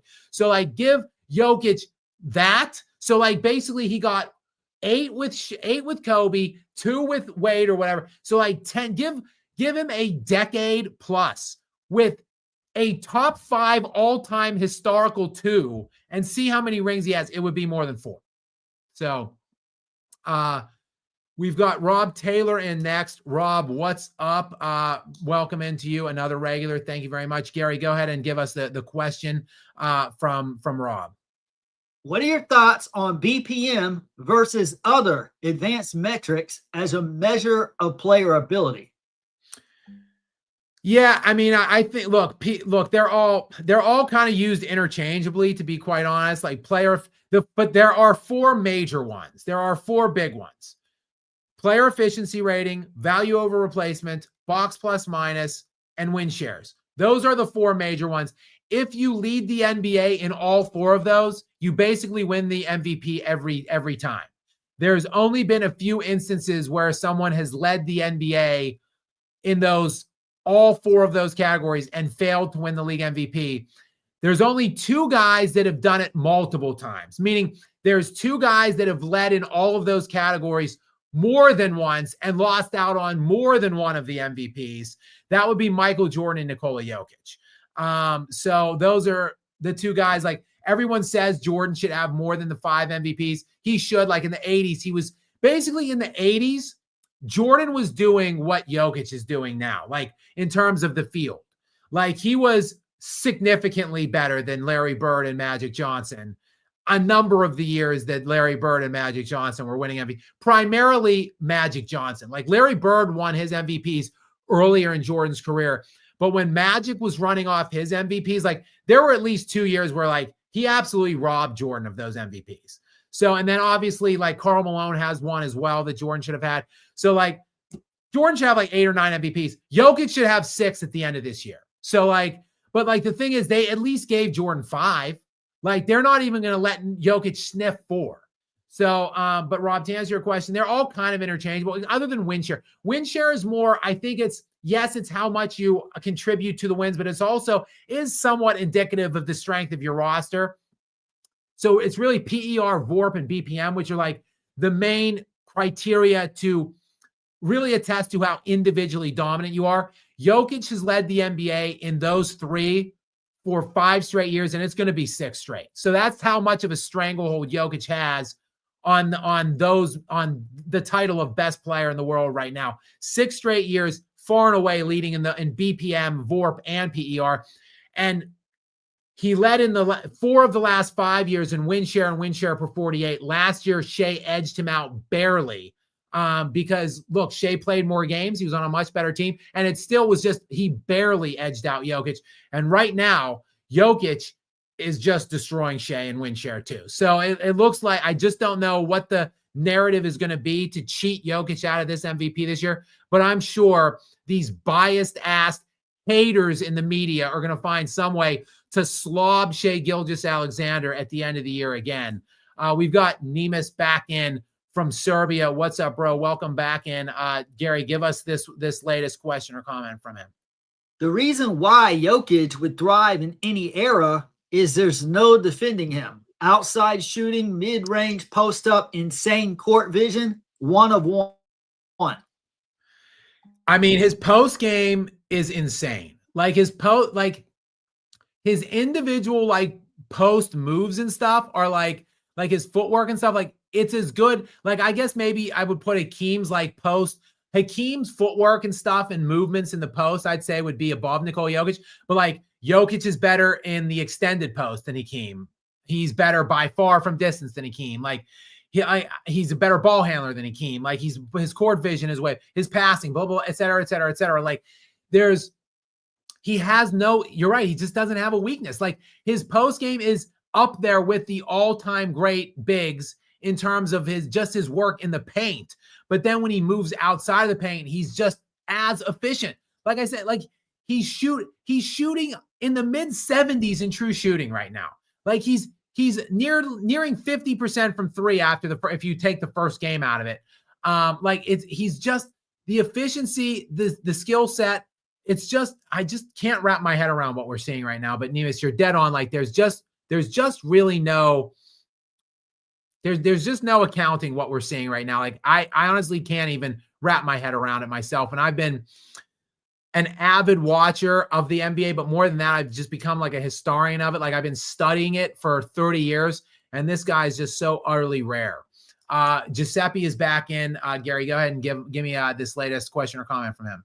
Just to piggyback off what you said, just confirming what you said, I got to put Jokic up there with like Hakeem and Tim Duncan as like the most skilled big men in the history of our game from any era. And Kareem. Yeah, and just in that tier. I mean, I don't know who I would officially rank over the other, but my point is just from last season and this season, he's in that tier now. This is just insane. That's why I contacted you tonight. I said, let's do a live stream. I'm just watching Jokic and I'm just in awe. You know, I've got that same feeling I used to have when I would watch Kobe and Duncan. And that's why I'm like, I just really want to come on and talk about Jokic tonight.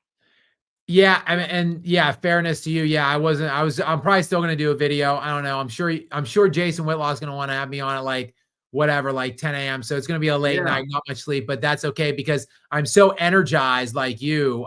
You were like, I texted you back and I was like, I don't know. What do you think? And you're like, I don't know. I'm like fired up. Like I'm just energized. And, I feel the same way. Like I just find energy from watching these like historical performances. Right.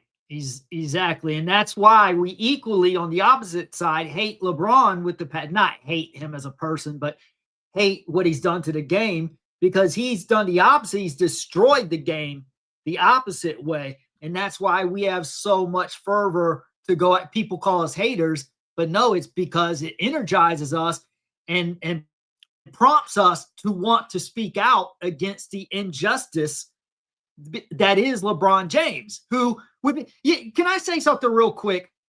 Hey, Skap in chat, think about this. What do we think about when we think about Kevin Garnett? We all think very positive thoughts about Kevin Garnett, correct? Right. Now, who do we say is the GOAT power forward of all time? Duncan. Does that take anything away from KG because we think Duncan's a tad better than KG? No. We love KG. He's just not quite as good as Duncan. If LeBron had never got cocky and never tried to call himself the GOAT and just been an all-time great, we would be watching him in year 23rd and what would we be talking about?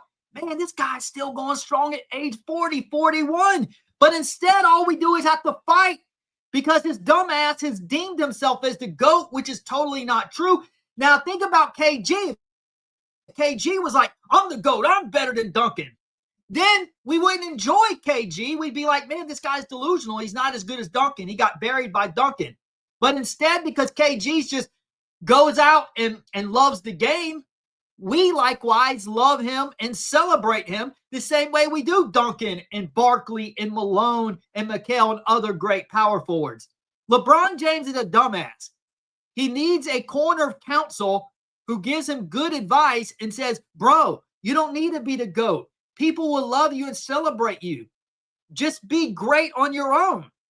Yeah. And I don't understand. I think it's also for me, like, yes, the chosen one thing, the crowning, calling himself King James, calling himself the GOAT. Like, I think that plays into it. But to me, the thing that really also I dislike about LeBron is just how he cheated the game and he has jumped to these stacked teams. Right. Like, if you want to look, I understand. And like Kevin Garnett was done dirty by the Timberwolves. Like they did not put together like a viable, like contending team around him. And he stayed with them for like, I think 11 or 12 years. And then he went to Boston and joined two other superstars and won a championship. Like, but he gave it his all. He was there for like 11, 12 years. He played the best years of his life at that place. Couldn't get it done because like he was just in a loaded Western Conference with other great players, great teams. The Tim Duncan Spurs, the Kobe Bryant, Shaquille O'Neal Lakers. Like there's no shame in failing. He was a great player. Like he just didn't have the pieces around him to even get one. So like he went to the one other team and then got it done there. And like, you know, we celebrate him and we celebrate that one ring. LeBron didn't do it like that. He gamed the system. He thought like he looked out and said like, I don't think I can do this. Like, I don't think I'm good enough to do this. And like, if I don't get to a certain level of rings, like people aren't going to be, I'm not going to be able to call myself the GOAT. Like he basically was looking at it at that standpoint, like already at like year 6 or whatever. He's like, well, I want to be the GOAT. I want to be the king. Like if I don't have a certain number of rings, then I'm not going to be able to make that claim. And well, geez, this sure is hard. Like, I don't think I can actually do it myself, like, or do it the way all the other great players did it. So I guess I got to go break the system and cheat the system and steal all these rings. Like if you went to just one place, okay. But like he went from Cleveland to Miami, then Miami back to Cleveland, then Cleveland to LA. Like people think it's this excellent thing, this feather in his cap that he won championships in 3 different places. It's not. It's a deterrent. It detracts from his legacy. Like Nikola Jokic, look, the team isn't as good as the Thunder. Like Shea is probably the second best player in the world, like second or third best player. Jokic is the best, but Shea has a much better team. So like Jokic could just say, oh, gee, golly, like I just can't beat this. This team is just too good. Like I can't do it. Like I better go team up with Luka in LA and get my rings that way. That's not what he's doing. So like, that's the respect. That's another level of respect that I have for Nikola Jokic, that he just stays here. He never badmouths his team ever. He never asks for more help. Like it's just a breath of fresh air to see someone this great that is also this humble, this great of a teammate. Like it's just a rare thing. I wish people would appreciate it more. And you know what LeBron doesn't realize? If you had just been patient, because I admit, as a Spurs fan, I saw LeBron's trajectory his first few years, and I admit I was scared. I was like, when the Cleveland adds a piece to this puzzle, this damn team is going to be a dynasty like the Bulls. But instead, he fled. All he had to do was get Chris Bosh to sign on to Cleveland, because we would have understood why Bosh left Toronto. One playoff appearance in 7 years, and they got beaten like 3 or 4 in the first round exit. No one would have said anything to Chris Bosh if he left Toronto. Everyone would have understood. Cleveland was one piece away, and they didn't have a bunch of great pieces around LeBron, but they had pieces that fit his game. That team was custom made. That team was built, customized for LeBron. That's why they collapsed when he left, because the nucleus was gone. So you had a bunch of role players like remember Daniel Gibson, Boobie Gibson? He was kind of like a BJ Armstrong to the Bulls. They had a bunch of pieces like that. I'm like, when they get one strong piece around LeBron, like a Chris Bosh or something, this team's going to win like 6 championships like the Bulls did in like 10 years. But he gave up, threw in the towel, took a shortcut. It totally backfired, because we may actually be hailing LeBron at least closer to Jordan and Kobe. There's no way you can make that case now. I still don't see, because he is such a failure in the clutch. Like, that's why, like, I still like. Do you remember what he did to Detroit in 2007? That's one instance, though. It's one series. Right. I'm saying I'm afraid he was going to start becoming that all the time. That's what I was afraid of. I mean, but we have a large sample size. Like in 10 finals, I believe, and I did a piece on this as well. In his 10 finals appearances, in the final 2 minutes of a 1-score game, either up 2, down, up within 3 or down within 3, 1 score last 2 minutes, he shoots something like 30% from the field. And his teams in those close games were like 9 and 10 in all of his finals appearances. That's the difference. And like when in Kobe, in those same moments in 7 finals appearances, when you look at his instances in a 1-score game in the last 2 minutes, he shot like 58% and was like 11 and 2 in those games. Like, that's why Kobe has 5 rings in 7 times and LeBron lost 4 out of 10. Like, those games, those moments are the reason LeBron didn't have 6 or 7 rings, because he's a choke artist. He's a failure when it really matters. So like, I don't think it would have changed no matter where he was playing or who he was playing with. Well, let me tell you the difference. I totally agree with you, but let me tell you what separates them from Kobe and Jordan. It's their mentality. See, at that time, I thought LeBron was going to build and prepare his game in a similar way Jordan and Kobe did. If he had prepared better, then he may have actually succeeded in those failures. But here's the deal with LeBron James. LeBron James is the most naturally gifted player to ever play basketball in the history of the game. Mentally, he's a midget. He's not sharp mentally. Because he's always been the most talented, he doesn't prep hard. What did Kobe Bryant do in the 2009 up 2-0? Well, Kobe, why aren't you happy? Job's not done. Job's not done. What's LeBron doing when he's got a small lead on Dallas in 2011? He's mocking Dirk in the tunnel. Him and Wade.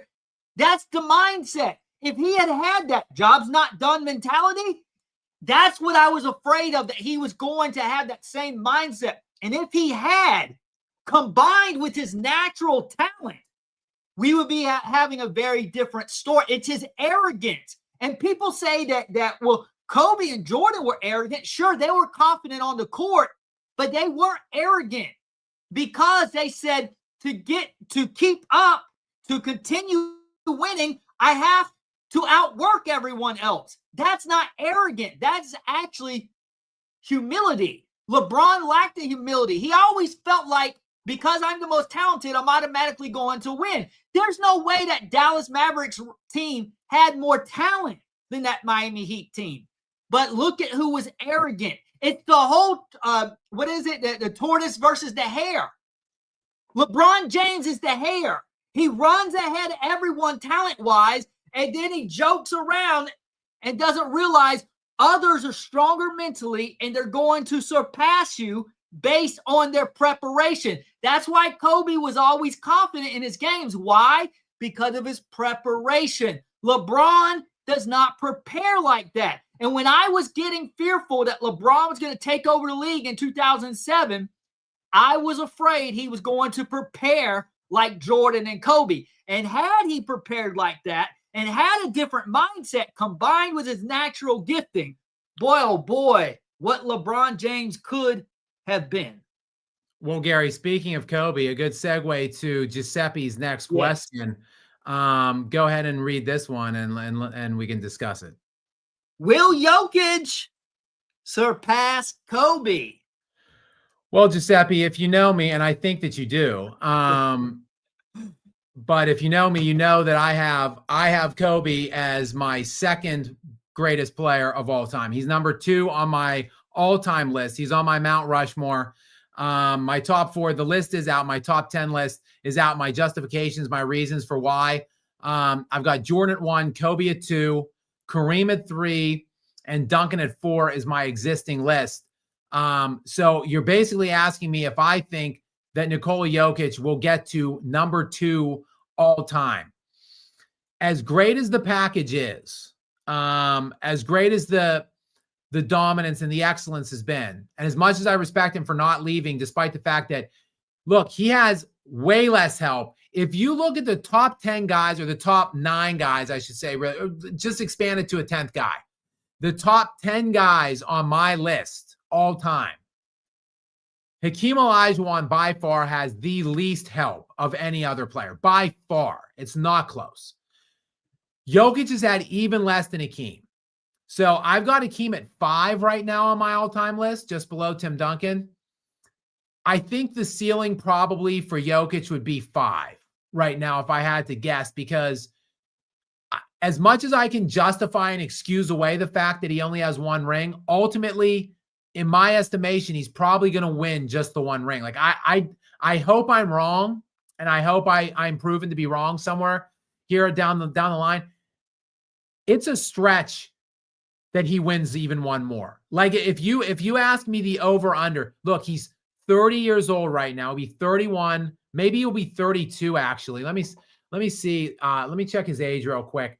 I can look that and get back to you in just a second. Okay. He might be, he's either turning 31 or 32 in February this year.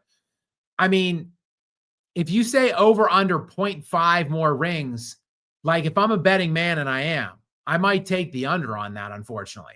I hope I'm wrong, but look, for him to get above Kobe, I would need like at least 3 rings. Like, so I'm saying I don't know that he can win a second one now, and I would need at least a third. So I need 2 more at least to consider it.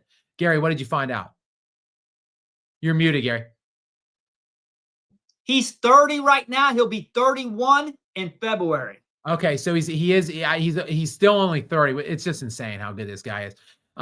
So I hope I'm wrong. He's just had terrible luck. Like I said, Jamal Murray missed 2 full playoff runs in Jokic's prime, and then he was terrible because he was injured 2 other years.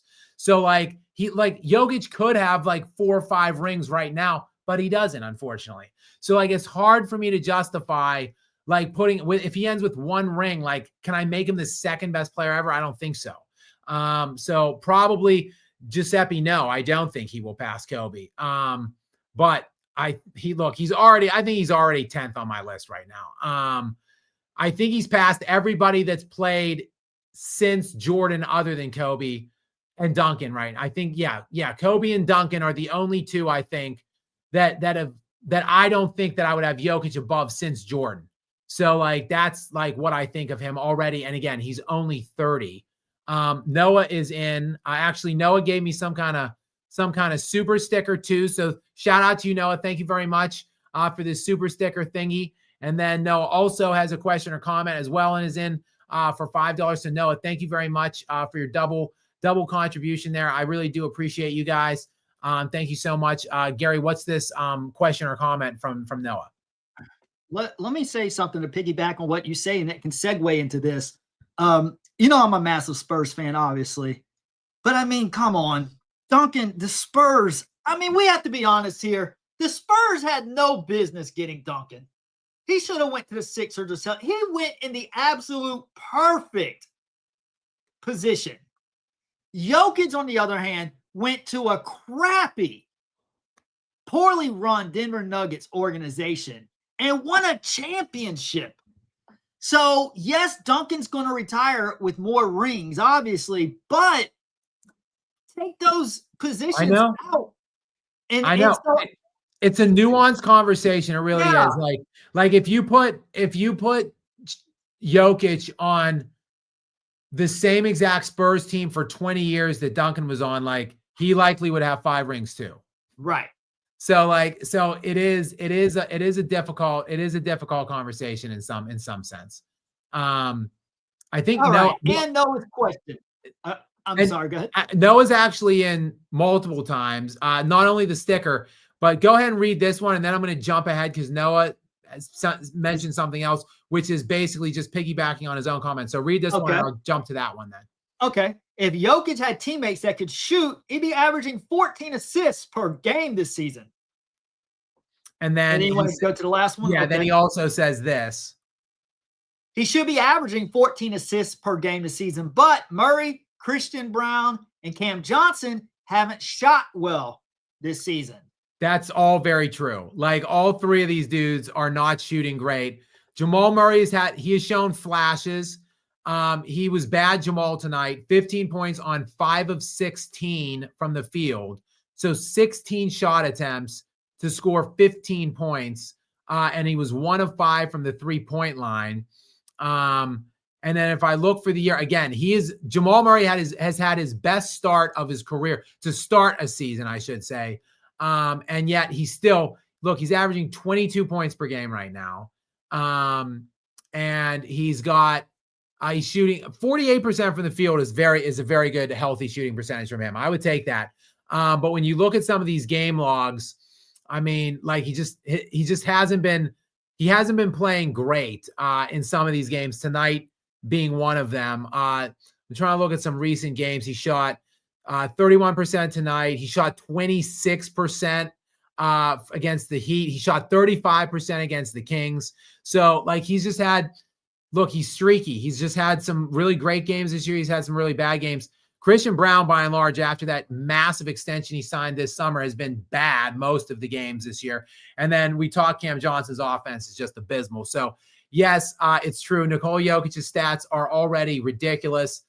They could be even more ridiculous, though, if his teammates could shoot a little bit better from a consistent basis. Next in, we've got Cherokee Max. What's up? Welcome in, Cherokee Max. Thank you. Welcome to the party, pal. Gary, what's the question or comment from Cherokee Max? Thank you for your generous $5 donation here, Cherokee. In 10 years, we will be seeing Skap going absolutely Super Saiyan once again, but this time against 10 delusional Jokic haters. 100% pregame banana. Yeah, I think they were happy with the way the video turned out. Clash, shout out to them and House of Highlight. I think I've said I'm available to do other videos. There was talks about maybe gauging my interest in doing something else with them. Hopefully those were serious talks because I would be interested. And Jokic is one of the talks that we're already discussing, maybe doing a piece on it, not in 10 years, but more recently than that, hopefully. So Cherokee Max, hopefully we can execute that and get that going. I had a great time in New York. I had a great time with the Clash people, and shout out to them for just a great experience overall and putting together a pretty killer video overall. Next thing, we've got John Ratcliffe. What's up, brother? How you doing? Hopefully that shoulder is going well. Hopefully your physical therapist is still helping you out with that shoulder, among other things. Presumably, if you guys are still in the relationship, shout out to her. And what's up, bro? What's the question or comment from John? Okay, Skap, let me combine a question with his. What's up, Skap? Thoughts on that rookie in Philly being a beast? And that's what I want to ask you about. Do you think, I love Dylan Harper as a Spurs fan, but do you think they should have actually taken VJ Edgecombe over Harper? And let me get to the rest of his question. Also, last week, do you think the hype has died on Indiana beating Ohio State? Yeah, VJ Edgecombe is a stud. I thought he was going to absolutely run away with Rookie of the Year this year. I think he still likely will win Rookie of the Year this season, but it's not going to be like a landslide. I think Cooper Flagg is going to mitigate that lead over him at some point. Like Edgecombe was insane the first week. He was averaging like 25 points per game. He's down to, I think, like 16 per game right now on the season. Cooper Flagg's at like 14. Also, Cooper Flagg's averaging 7 rebounds a game, like 3 assists. They're probably going to tank this year, the Dallas Mavericks. They're going to try to offload Anthony Davis, I believe, and they're going to feature Cooper Flagg. So Cooper Flagg's numbers are only going to go up. I think Edgecombe's numbers are normalizing to some degree. So I do believe Cooper Flagg is going to get back in this race for Rookie of the Year. I don't know if he's going to be able to top Edgecombe because, look, Cooper Flagg should be a freshman in college right now. Like, he graduated high school in 3 years. Edgecombe is like an adult man. So, like, he's just more NBA ready right now than Cooper Flagg. But I still think Flagg, by the time the season's over, his stats might even look better than Edgecombe. Gary, I think I kind of like Harper's fit with the Spurs better, to answer your question. Like, Edgecombe would have been obviously provided more offense for them, but I think Harper's overall fit, I kind of like it better than the way that Edgecombe would have tracked out and fit in with them, to answer your question. Okay. We've got. Oh, wait, go back. Second part of the question. Oh, yeah, sorry. In Indiana. Sorry, John just has to rub my nose in the fact that he's an Ohio State fan and I'm a Penn State alum. And my Nittany Lions actually played the best game of their year, the entire year last year, nearly edging out number 2 Indiana, but it wasn't enough. Indiana with a last-second touchdown drive to just dip my Nittany Lions into even more agony. I think that's like whatever. I don't even know. I'm not even counting at this point, like 6 or 7 straight losses now at this point. I don't even think they've won a conference game yet. Look, John, we get it. Ohio State is your team. They're going to easily run away with the championship. They are so far and away better than the rest of the field. I don't see anyone playing within a touchdown score of them the rest of the way, Indiana included. So, yeah, I think maybe the hype has died down a little bit on Indiana. I think Ohio State is just going to just lap the field here and root to their second consecutive NCAA championship. So, kudos to you for that. You deserve it with the rest of the teams that you're sporting as your teams. We've got next in Vacation Wealth Partners back in. What's up, brother Gary? What's this second question from Vacation Wealth Partners? Did that Carson Daly guy? That guy, that's Carcino. By the way, I know. I said his name wrong the whole video. But it's fine. It says Isaiah Thomas is the GOAT. I'm sorry, let me rephrase. Did that Carson Daly guy that says Isaiah Thomas is the GOAT accept your challenge, Skap? I have not heard from Carcino for life. And yes, I was saying his name wrong the whole video, my whole video I made about it. And then when I went to write his name in the description of the video, and I was like, oh, damn it, there's an O on that thing. So that just shows you how little he means to me. I don't even know how to pronounce that. I don't even know who he is. For those of you who are out there that don't know what Stefan is talking about here, there's this guy Carcino for Life who actually has a massive channel. Like he has 17,000 videos up. So he's put a lot of videos up to get to it, but he does have like 290,000 subscribers. Anyway, I did a video about 2 videos actually about Michael Jordan and Isaiah Thomas and how Jordan owns Isaiah Thomas, and Isaiah Thomas put this ridiculous list out, top 10 list, where he has Jordan as the 8th best player all time. Shaq is at 7th, just ahead of Jordan. So I put that video out, and Carcino for Life took major exception to it. He had a 1 hour and 20-minute live stream where he just talked shit on me, crushed my video, and I made a little follow-up to Carcino and challenged him to continue the conversation, continue the debate with me somewhere. I don't care where, my platform or his. And no, I have not heard back from him. Shockingly, Stefan, I have not heard back to answer your question. And anybody else who might be wondering, if you want to see more about it, the video is entitled A Special Message to the Haters, and it's Michael Jordan holding a basketball, laughing, and LOL is the word on the thumbnail. So if you want to see more about it, it's a lengthy video. Actually, it's like a 20-minute response video. Next in, we've got Jason is back in again. Big OKC fan, big Shea fan. I don't know if this is a retort to something I said earlier or not, but go ahead, Gary. What does Jason have for us? I'm worried SGA is going to be saddled with the same burden as Emmitt Smith, all-time great, that many think was just a benefactor of being on a great team. I don't think so, Jason. Here's why not. Because the media is going to find a way to make sure that doesn't happen. Like in all reality, he should be going on no MVPs this year. He's going to have 2 in a row. He's probably going to have a 72 to 74 win team this year. He's probably going to lead the league in scoring. Like right now, Luka's leading the league. Giannis is right there neck and neck. Like Luka entered the night tonight at 37 per game. That's going to drop like probably 2.5 points after tonight's game. And Giannis was neck and neck with Shea right around 33 points per game. By the end of the year, Shea's going to lead the league in scoring. So he's going to lead the league in scoring, I think, for a 3rd year now. And he's going to have a 70-plus win team, back-to-back MVPs, and back-to-back championships, more than likely. Like, that's all-time great already, and he's, like, not even close to 30. I think he's, like, 27 or 28.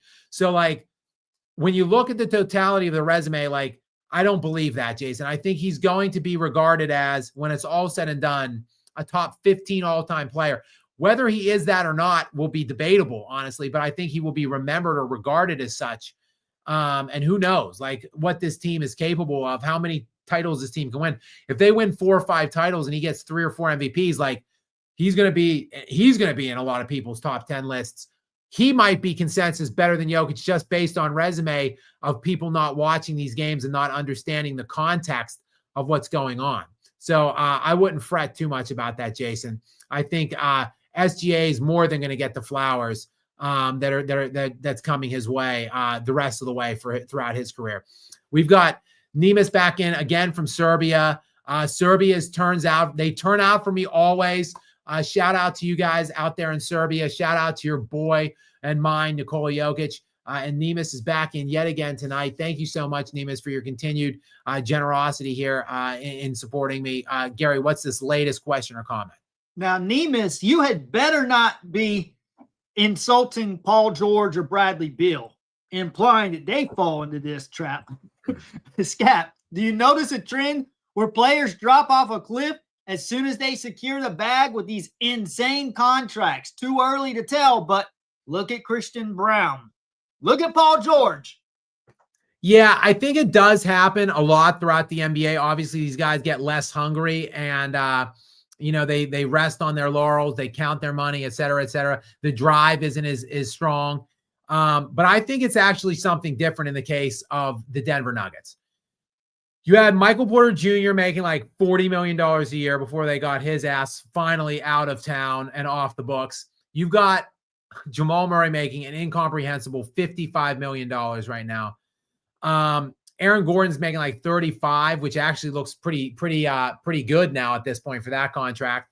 AG's having a great year. I do love AG. And now you've got Christian Brown making $25 million. I think it's more, Nemes, indicative of like Nikola Jokic is just turning these dudes in to multimillionaires, like with generational wealth. Like, I don't think like Christian Brown in another situation ain't making $125 million contracts, right? Like Jamal Murray's not getting $245 million guaranteed in other situations. But Nikola Jokic is such a floor riser. He's making these guys look like stars. Nikola Jokic is a kingmaker, or at least a multimillionaire maker. So I think really it's just indicative of a lot of these players are just overpaid that are on the Nuggets because Jokic is so damn great. He's making these guys look way better than they actually are. And then there's some kind of a recession to some degree. Like they recede back to the mean of what they really are. And they show glimpses and flashes of it from time to time, night to night. I think is more so what you're seeing than the fact that Christian Brown just isn't trying at this point or isn't as hungry. Okay, we've got John Radcliffe back in, following up on a previous comment. Go ahead, Gary, and read this latest one from John for us. Ash is doing good. Shoulders coming along, and my Bruins have suddenly come along out of nowhere after a disastrous start. Also, Huskies MW26NC. What is that? Men, women 26 national championship? I Is think that so. right, John? That's the way I would read into that. I think the Huskies, look, the Huskies were going for a three-peat last year, the men's Huskies, and they lost early on it's crazy. They had won back-to-back titles in utterly dominant fashion, for those of you who don't know. And then they had a pretty poor year all year last season, but they crept into the tournament, the NCAA men's tournament, as like, I don't know, they were like an 8 or 9 seed. And they lost early in the tournament. I think they lost maybe in the second or third game, but they played Florida, though, who Florida was the ultimate NCAA champ. And I think they lost by 2 in that game to Florida, and they were winning most of the game. So, like, I feel like UConn was this close to a three-peat actually last year. So who knows? I wouldn't doubt anything you say about at least the men's Huskies, John. And good to see Ash. I'll have to remember that. Ash. I'll have to, put that name in the memory bank. Shout out to Ash. And you guys, hopefully the relationship is going strong. Don't forget about your pal Jay. If there is a wedding in the future at some stage, at some point, don't forget to get at me and get a good mailing address to send me that invite, John, because I love a good wedding. Gary, that does conclude our super chats. I think there was something I wanted to look at in tonight's games, but we might have covered it all. We briefly touched on the Spurs, Warriors. Obviously, we talked. I have something I want to bring up when you have breaking. I was just looking at the scores. I think I got to everything. The Thunder they made the Lakers look terrible tonight. Those were like the primary games. The Mavericks slipped to 3-9 tonight. I didn't check out that game or see the box score. Let me just see what Flag had 16 points tonight, 16 points, 6 rebounds, 6 assists. See, like that, you're going to get like more. I think he's going to become like a 20-point per game scorer by the end of the year. Like the Mavericks are going to be terrible, and the Sixers look pretty serviceable. So maybe they give Edgecombe the Rookie of the Year just to tie a bow on that conversation. They might give Edgecombe because his points, his numbers that he's getting are in actual like contributing to winning, whereas Cooper Flag and the Mavericks, they're going to be terrible this year. So Cooper's numbers might look better at the end of the day, but they might reward Edgecombe. I don't know. We'll have to see. But I think Flag will be featured the rest of the way. His numbers are only going to get better. He's a young kid. He's still learning the way through the NBA. I think he's only going to get better as the season goes on. Gary, real quick, before you bring up whatever it is that you want to talk about, we got one more super chat that slid in here. So let's give a shout out to Road King Thor for $5. Thank you so much, my friend. I do appreciate your kind and generous donation here in the sponsor area of the Skap Lounge. Gary, what's the question or comment? Bozos, Jokic is having a down scoring year. Jokic, 50 3/4 on 70% from the field. God bless you, Skap. Loved your video defending Kobe. My pleasure, Road King Thor. Always. People thank me all the time for my work on Kobe and my defense of Kobe. It is my absolute undying pleasure and privilege to have a platform that is getting big. I'm still not there yet. I still need that plaque, guys. I want that silver YouTube plaque thingy for 100,000. We're getting there. We just went over 86,000. But I feel very fortunate to have a growing platform that gives me the ability to talk and reach more people about the late, great Kobe Bryant and defend the constant assault that his legacy is under. And yeah, as for Jokic, yeah, it's funny. Like he came into tonight averaging 26 points per game, and people are thinking like, oh, well, Jokic is having an okay year. He's not really scoring as much. Yeah, fair. He's down. He was down. He scored 29 points per game last year, but he's shooting like 66% from the field coming into tonight and like 75% true shooting percentage. Like he's just getting more efficient. He's shooting less. He's involving the others more. The others didn't really have it tonight, so he took it upon himself, and this is what he can do if he actually wants to do it. Nikola Jokic can do anything. He is whatever he wants to be. Like he is whatever the team needs him to be. He's like Commissioner Gordon says at the end of The Dark Knight, like he's the hero that Gotham needs but doesn't deserve, or something along those lines. And his son asks him why he's running, and because Commissioner Gordon says, because we have to chase him, because he can take it. Like, Jokic is whatever his team needs. Like, Batman was whatever Gotham needs, is the point that Commissioner Gordon was making at the end of that film. And Nikola Jokic, does he have to score 35 points per game? Fine, whatever. He can do that. He can average 35 a game. Does he have to get 10, 11, 12 assists a game? Fine, he can do that. Like, and control the rebound, and control the glass, and ignite the break, and do all of that stuff. Like, he can and lead the league in deflections, and be in the top 10 in steals every year in and year. He can be whatever the team needs him to be. So, Roking Thor, yes, to your point, he has not been scoring much this year because he's doing other things that he feels are more beneficial to the team, but he can still do this when pressed. Gary, go ahead. What's up, brother? What did you want to talk about? Let me ask you to clarify real quick. I'll be honest, I get a little confused with these trade swaps. The Spurs and the Hawks have a trade swap in the 26th draft. That wouldn't it mean that if the Hawks draft higher than the Spurs can swap with them? Is that correct? Is that how that works? That's my understanding of it, yes. Okay, so they have Trae Young's out. We're hoping the Hawks have a high pick and the Spurs can swap. This is a solution I have to make the Spurs formidable. Not right now, but I'd say by 2027, 2028. And I want to see what you think about this idea. If we can land, remember what I always tell you, it's not necessarily about running out and grabbing a superstar player, because a lot of times that's going to clog up the salary cap. You need to fit the right pieces around you. There's one piece I think San Antonio should trade for, not trade any of their young guys, but maybe a Vassell, maybe a draft pick, Keldon Johnson, someone like that.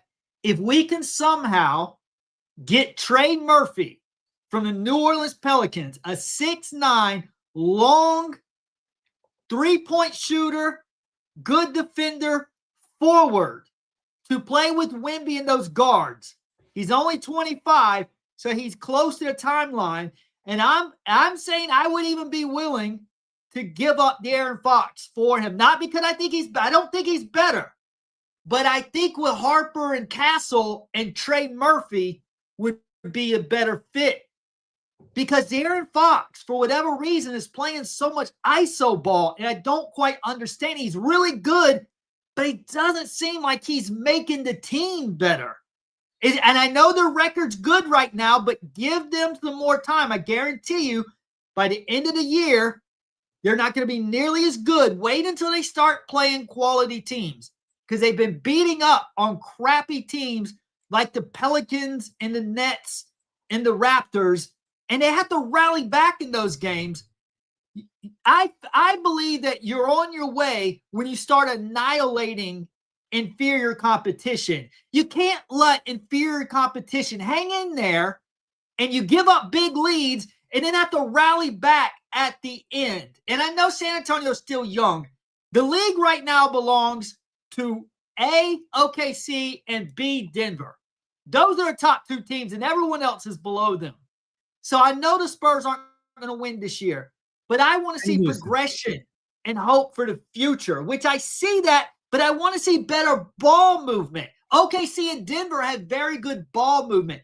My point is, what do you think if the Spurs could land Trey Murphy, and how do you think they could do that? Yeah, I mean, I think it would be an upgrade. The team is still very young and still gelling. I think they're a year ahead of schedule, quite frankly.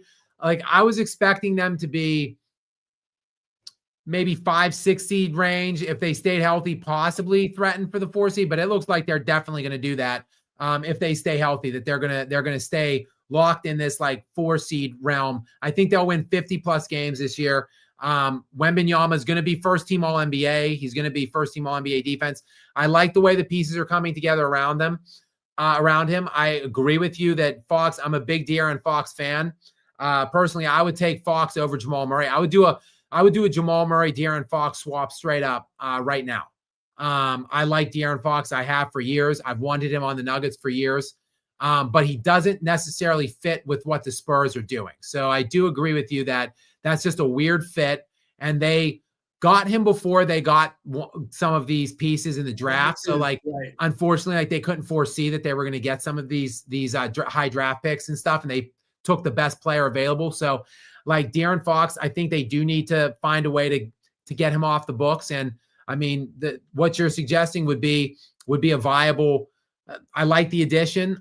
Your suggestion, I think it makes them better. I don't think you can factor in the Hawks necessarily, that pick from the Hawks, because the Hawks look pretty good right now. They've won 3 straight. They're +3 in their net differential right now. They're 7-5 overall. Remember, the Hawks had what many speculated were like the best offseason, or like one of the best 3 off seasons in the entire NBA. Like the Hawks, the Nuggets, and the Rockets were the teams that were spoken about most favorably with what they did this offseason. So the Hawks are probably going to be good, even if they don't get Trey back for an extended period of time. So, I mean, I'm not sure how you make it work. I think the core, though, Gary, like the future is very bright, like as it is. So like I wouldn't be like too devastated if I were like, I wouldn't be, you know. The Nuggets I'd say the Nuggets have maybe like 4 more years. Like as long as Jokic is playing at this range, like they're gonna be able to beat like anybody. Maybe like he's gonna have them in every series that he plays in. But like after that, like he wanes, and then if Jokic shows any chinks in the armor, like they're substantially depreciated as a team.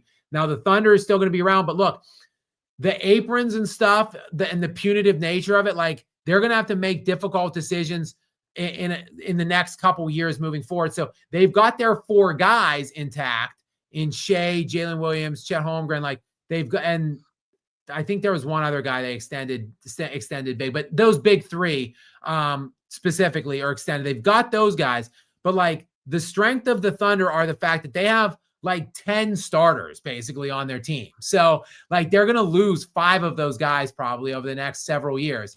So like at that point, like that's when the Spurs, like 3-4 years, like that's when the Spurs really start ascending into contender status. And Jokic will start declining. Right. Like right now is Jokic Jokic and SGA. It's their time right now. The Spurs are a little later. That's why, even believe it or not, if I had my pick, hey, would the Spurs win a championship this year or the Nuggets? I want the Nuggets. I want Jokic to get revenge because I don't care what anybody says. You and I argued vehemently. They were better than Minnesota. That was a total fluke. They would have won in 2024 if Coach Malone had just not benched Jokic for those couple minutes in that second half. And I know we went back and forth on this, but there's no, I'm sorry. If he had benched Jokic and given him a breather because Jokic didn't want to come out, I said because Jokic was out of gas at the end of the game, like he went to go up and he didn't have the lift because he was so gassed. And that's when Minnesota came back and won that game. That was a total fluke. As we saw, Dallas annihilated Minnesota in the Western Conference Finals. That should have been Denver in there. Denver would have waxed Boston. Sorry, John Ratliff and any of my Boston fans in here, but Denver would have waxed them in 2024, and they should have repeated. And I'm still bitter about it and want revenge. I would love Jokic to get 2 more rings. I think if Jokic gets 2 more, if Jokic would get 2 more rings, I think if he got another championship, the MVP would come. Like if they snub him this year out of MVP, which they likely will, if he would get if he would win the title this season, I think the writers would go back and say, holy shit, like, did we really not give him the MVP either last 2 years? And then he won the championship. And then I think they would come back and give him another MVP next season then to kind of make up for it. So he would have 4 MVPs and 2 titles at that point. Like at that point, like I think he's top 5 conversation then at that point. So I would like to see it happen. I don't know if it will, but it's going to be. And for the record, before we move on, Cooper Flagg's going to win Rookie of the Year. I think he's going to edge Cone because they've got him playing out of position for one. That's going to go into consideration. He's going to get better. Watch his growth the second half of the season. Yeah. I mean, the Spurs need a forward. I would trade everybody on the team, including Castle and Harper, Bryant, everybody. If we could get Cooper Flag with Wemby, that would be like an insane pairing because he's going to be so good in the future. Kid's 18 and he's elite defensively too. So that's that's that's what I'm getting at. All right, we got someone else. Yeah, we got 2 more super chats that slid in here. So let's get to EPHEX. Thank you very much. New to the channel, it looks like. New to this live stream that we're doing. New to the sponsor area as well. EPHEX. Thank you so much. FX. That's how you say it. Okay. FX. Okay. Even easier. FX. Yeah. Thank you very much, FX. Shout out to you. Thank you so much for finding me, for coming in, for subscribing, and for joining us here in the super chat, or joining us here in this live stream and giving us a super chat. Very, very thankful to have you on board, Gary. What is the question or comment from FX? Found you from the debate. I'm a big Jokic fan too. I was calling him the best center talent-wise in 2021. He's in my GOAT tier of basketball talents. Yeah, I mean, if we're just talking talents or like tangible on-court products, and like we're not looking at necessarily accomplishments, resumes, or whatever, and it's just like, what does the guy do on the floor? Like, I mean, he might be like the best player ever. I mean, he might be the guy. I mean, probably still Michael Jordan #1, but like Jokic would then be, probably right there. If we're not, concerning ourselves with pesky little things like winning championships or resumes or whatever, or accolades and all that stuff. He's well on his way in terms of accolades and all that stuff. He should have more accolades, obviously. I talk about that all the time. But yeah, in terms of just what is he as a basketball player, 100%. Like, I agree with you. He's arguably the best player ever in terms of tangible on-court product. Like, he's an absolute crazy talent. And to think that it's packaged in this like slow-ish, unathletic looking guy, which I think he is a great athlete and he's a very strong, imposing figure and he's extraordinarily skilled. But like, the guy's not very fast. He can't jump very high. So the fact that it's packaged in that form in a guy that was the 41st pick in his own draft, like, it's just crazy. Like, how this guy just came out of nowhere. Like, when you look at the guys who are, I looked at like the guys who are top 20 or 30 in like BPM, PER. I looked at those guys once, and like the average draft position, Gary, of guys that are like top 25 in these advanced, like all-time career fields for advanced metrics, like the average draft position is like 3.2. So basically like a lot of first overall picks in the NBA draft, and like a couple seconds, thirds, fifths, sevenths, eighths. He's the 41st pick in his draft, and he's above all of them in these metrics. Like, it's crazy how this guy just took the NBA by storm, like pretty much out of nowhere. I saw a story real quick, not to get caught because we're getting more super chats in here. But I saw something. It was Mike Miller, a longtime NBA player who played. He was a kind of a bit of a journeyman, but he played with Jokic. I think in Jokic's rookie year, he was on Denver, and I saw him on a podcast within the last week talking about it. And like the guy who was hosting the podcast asked Mike Miller about like his first experience with Jokic, or what he thought about Jokic. And he said he was with the Nuggets for like a week, and it was Jokic's rookie year in camp. And like, I think it was one of the owners or something came through and like asked Mike Miller what he thought. And Mike Miller's like, I don't know who that fat, ugly guy is over there, but like, he's by far the best player you have on this team. And then like, and Miller basically went on to say like, it's like Nikola Jokic, even from a rookie, that he was like it was like he was in the Matrix. that like when you're young in the NBA and when you're in the NBA period, everything moves so quickly and it kind of overwhelms young players. But like everything, Jokic just has an ability, an uncanny ability that Mike Miller said he has never seen before, that like he could just slow the game down in every aspect and just kind of bend the game to his own whim. Like, and even from a very young age, like he knew, like he could see that within Nikola Jokic. So just an absolute special player. And again, FX, thank you very much for coming in and joining the Skap family here. I'm very, very grateful to have you on board. We've got John Ratcliffe back in yet again. What's up, John? What's his latest question or comment from John, Gary?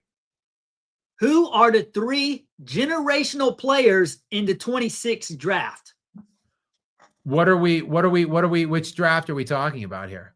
I would assume NBA. John, I'm going to be honest with you. I am not as plugged into amateur sports as I am professionals. That goes for, I'm a big NFL guy as well. And I'm a big, well, what about Boozer at Duke? I think he may be alluding. I've heard, what's his name? Cameron Boozer. I've heard he's going to be good. And he does look great. Carlos Boozer's kid. And are there 2 of them?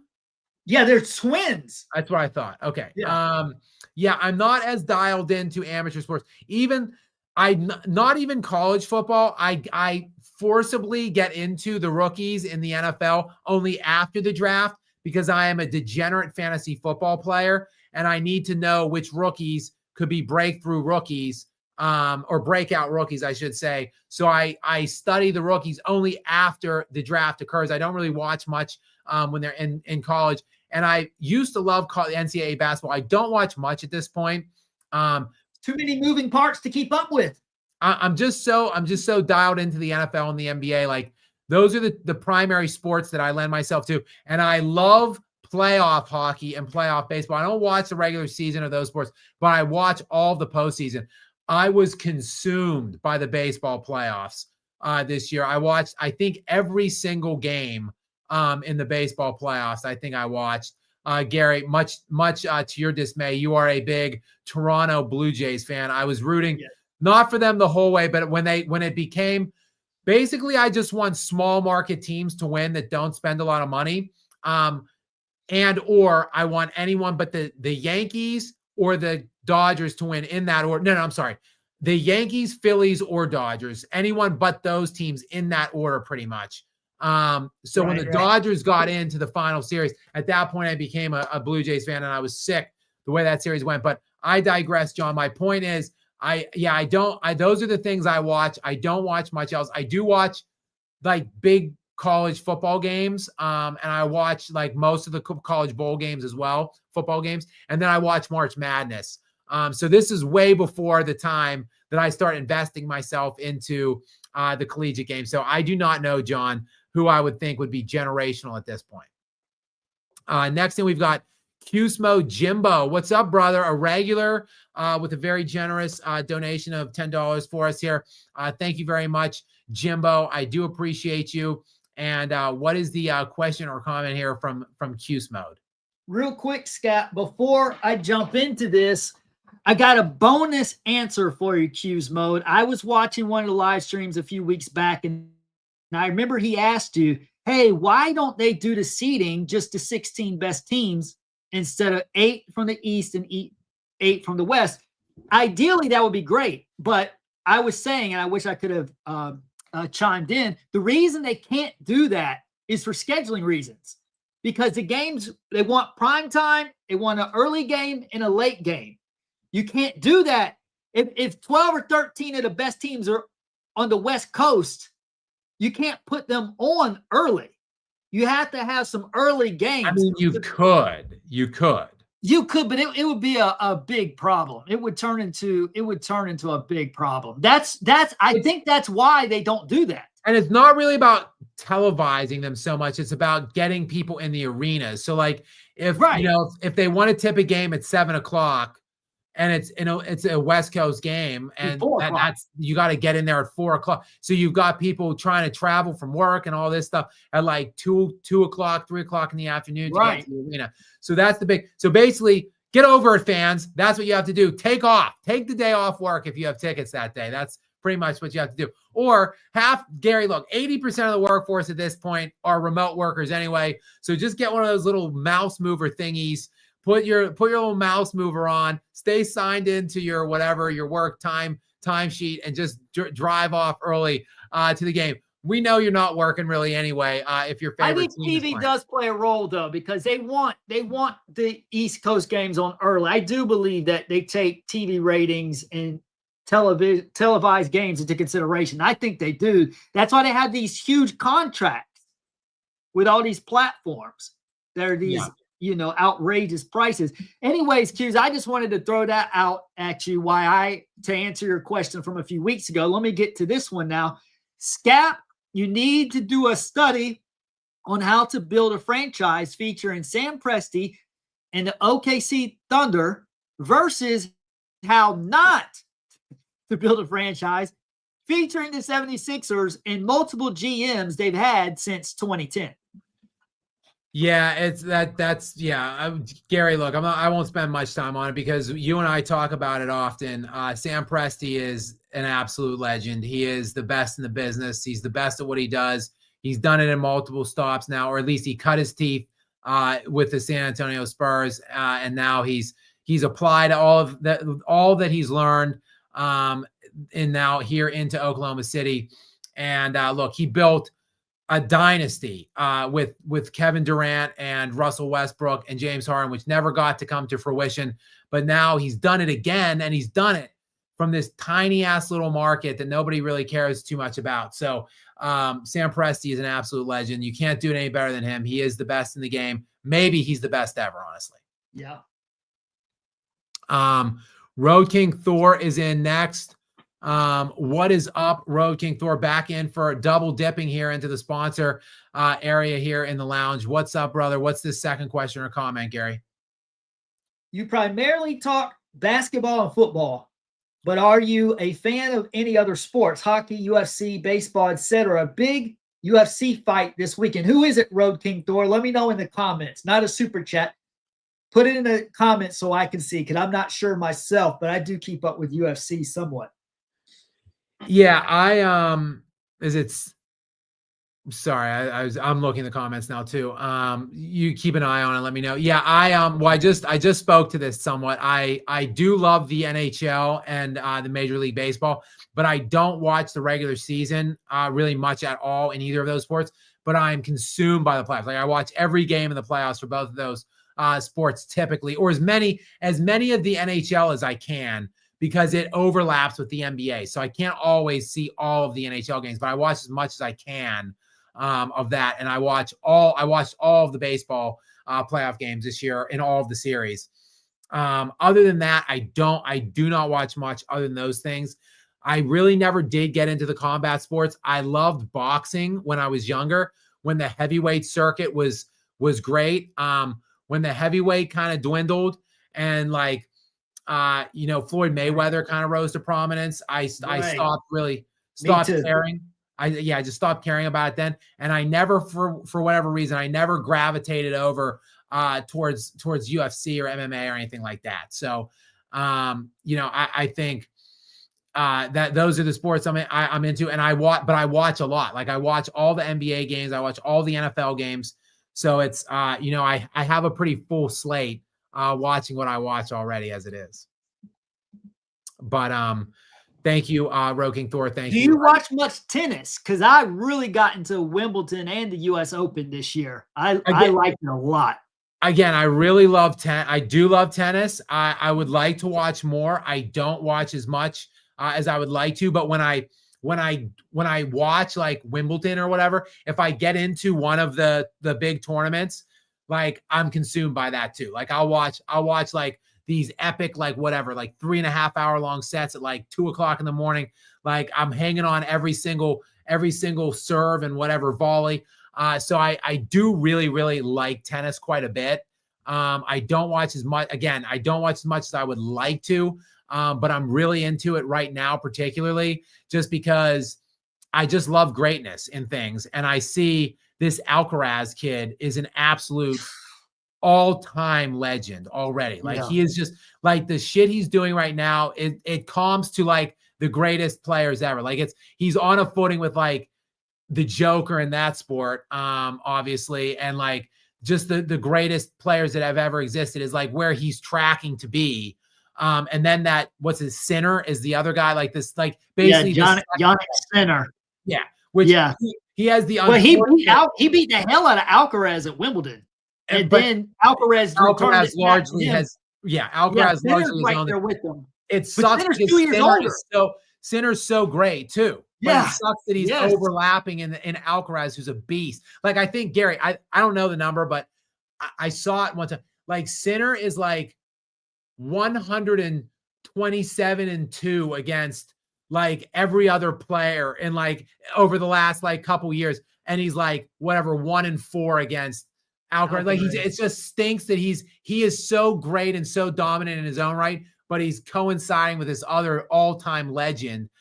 So yeah, I watch as much as I can because I just love to see greatness. I like it.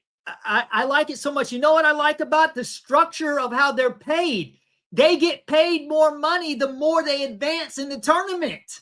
Right. That's instead of just getting a $50 million a year contract and then just, oh, my ankle hurt, so I'm going to do a podcast like Paul George. I can't stand this shit in the NBA. Can't stand these guys. I used to love Paul George. I can't stand his ass now. He's almost as bad as LeBron in my eyes right now. They're stealing Bradley Beal. How are they paying him that much money? He hasn't done shit in like 3 years. Oh, and he's not going to now, Gary. He ain't playing the rest of the year, so. Right. Yeah. I don't know. Did you hear that, or did I break that news to you? Where did you already hear that Beal was done for the year? Oh, I saw it earlier today that, he had a season-ending injury. Was it hip injury or something? Yeah. And they honestly, Norman Powell is having a career year right now for the Heat. Like in Miami, just kept Norman Powell. Like he's good. It just doesn't make any sense. How much would the Spurs or Nuggets love Norman Powell? I'd like him. Right. Exactly. We got another one here.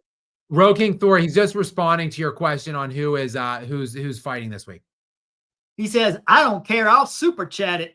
It's Islam Makhachev. I don't know how to say that, Road, but we can see it on screen versus JDM. See, I like JDM. That's easier. That's better for me. JDM for the welterweight title. Also, Tracy Cortez fighting. If you know, you know, which I would agree. Unfortunately, Road King, I don't know. I'm not familiar with these people. What says you, Skap?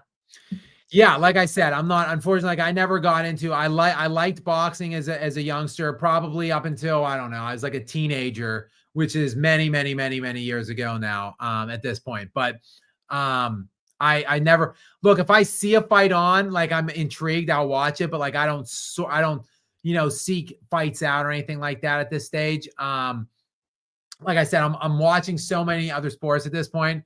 And I've got a robust viewing schedule. Otherwise, like I've got a lot of shows that I'm into as well. So it's, I've got a lot on the old queue. And then I've got a dog, my best friend, Luna, who's sitting right next to me. Many of you know of, she's very needy. I take her on about a 90-minute walk to start her day.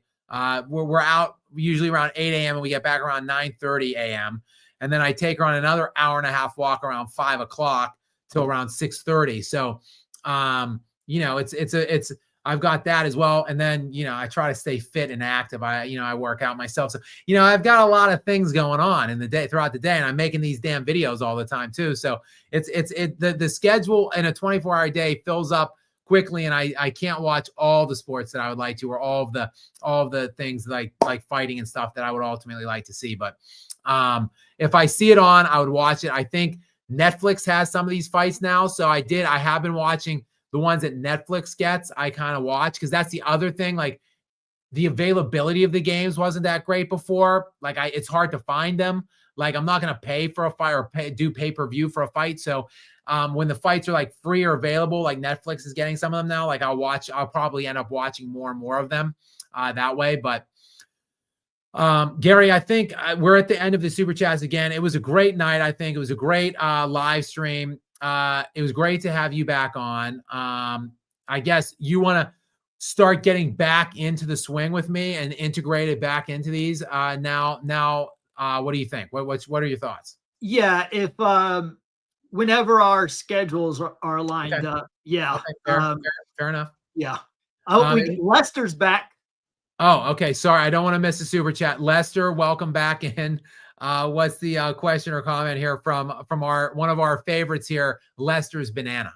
The Miami Heat is a middling team. They're so bad that the only way to save them is if Bronny and Zaya Wade had a baby. Pat Riley will draft that kid. Well, Lester, that's only if Pat Riley cryogenically freezes himself or if there's some kind of technology which allows him to become an android or something, because that would be, probably about 25 years away at this point from happening, and Pat Riley's like 80. So I don't think Pat Riley's going to be calling many shots at that stage. But yes, they are. Look, they are kind of a middling team, but I think they are an above average team, and they're better than what I and many probably thought they were going to be. They're not a pushover. They're competitive pretty much on a night-to-night basis. And their offense, they're a very good offensive team, and they're going to get better once they get Tyler Hero back. So Eric Spoelstra is still one of the best in the business, and he's going to keep them competitive for as long as he's there. But Lester, thank you for coming back. And then Lester, thank you for always providing me a smile and getting a laugh out of me, and probably, I'm sure, several others that are listening. And last but not least, as we're ending this, as we're concluding, Jay, you know what we need? We need you to do a video on the emergence of Bryce James. He is tearing it up for Arizona. Have you seen him? He's almost duplicating Bronny's numbers for the Lakers. Impressive. No, I have not seen a game from the other James boy yet. I'll have to check out if I see any Pacific West Coast games on the dial. I'll have to check out Bryce and see what he looks like. But to answer your question, I have not seen that. We do have another one. Road King Thor came back in again. What's up? What is up, Road King Thor? Yet another super chat. Thank you very much for your contributions here, Gary. What is this most recent, I don't even know, 4th or 5th super chat from Road King Thor say? W's to Gary for cooking Paul George and Bradley Beal. UFC will be on Paramount Plus subscription next year, so Skap will have to watch some fights then. Yeah, I have Paramount Plus. There's a number of shows that I watch on there. I'm pretty sure I said I watch a lot of shows. I'm pretty sure Landman is on Paramount Plus, though it may be on MGM. I get these. I have so many shows that I'm probably confusing it, but to the best of my knowledge, I think Landman is on Paramount Plus, and Landman is back in like 3 days. I think it comes season 2 of Landman, November 16th. If you're not watching it, you got to find this show. It's Billy Bob Thornton, Ali Lauder, and then a bunch of other, it's just a great cast overall. And it's one of the best shows running on TV that's live on TV right now. Billy Bob Thornton, terrific. That guy, just such a great actor, in my opinion. Sling Blade, one of my all-time favorite movies. That performance he gave, I think, is the greatest performance of all time. He's a hell of an actor. Okay, before we go, John Ratcliffe, quick question in the comments. Skap, what's the better movie, Titanic or Avatar? Well, those are 2 Cameron films. I don't like either, actually, John. I'm not a fan. In fact, I saw Avatar one time in theaters. Actually, no, I didn't even see it in theaters. I saw it once and only once, and I didn't even see it in theaters. I saw none of the other ones. I think there's at least 2, but maybe 3 Avatar now. No, there was a second one, and the third one's coming out later in the year. But Skap, let me tell you something. I understand the plot of Avatar is borrowed from other themes. I am telling you, though, if you watch it in the IMAX theater it is on another level. It comes to life. You feel like you are on Pandora yourself. It's an amazing experience. You can't duplicate that watching it at home. Well, you've got Gary 828's answer. It's obviously the answer is Avatar, though.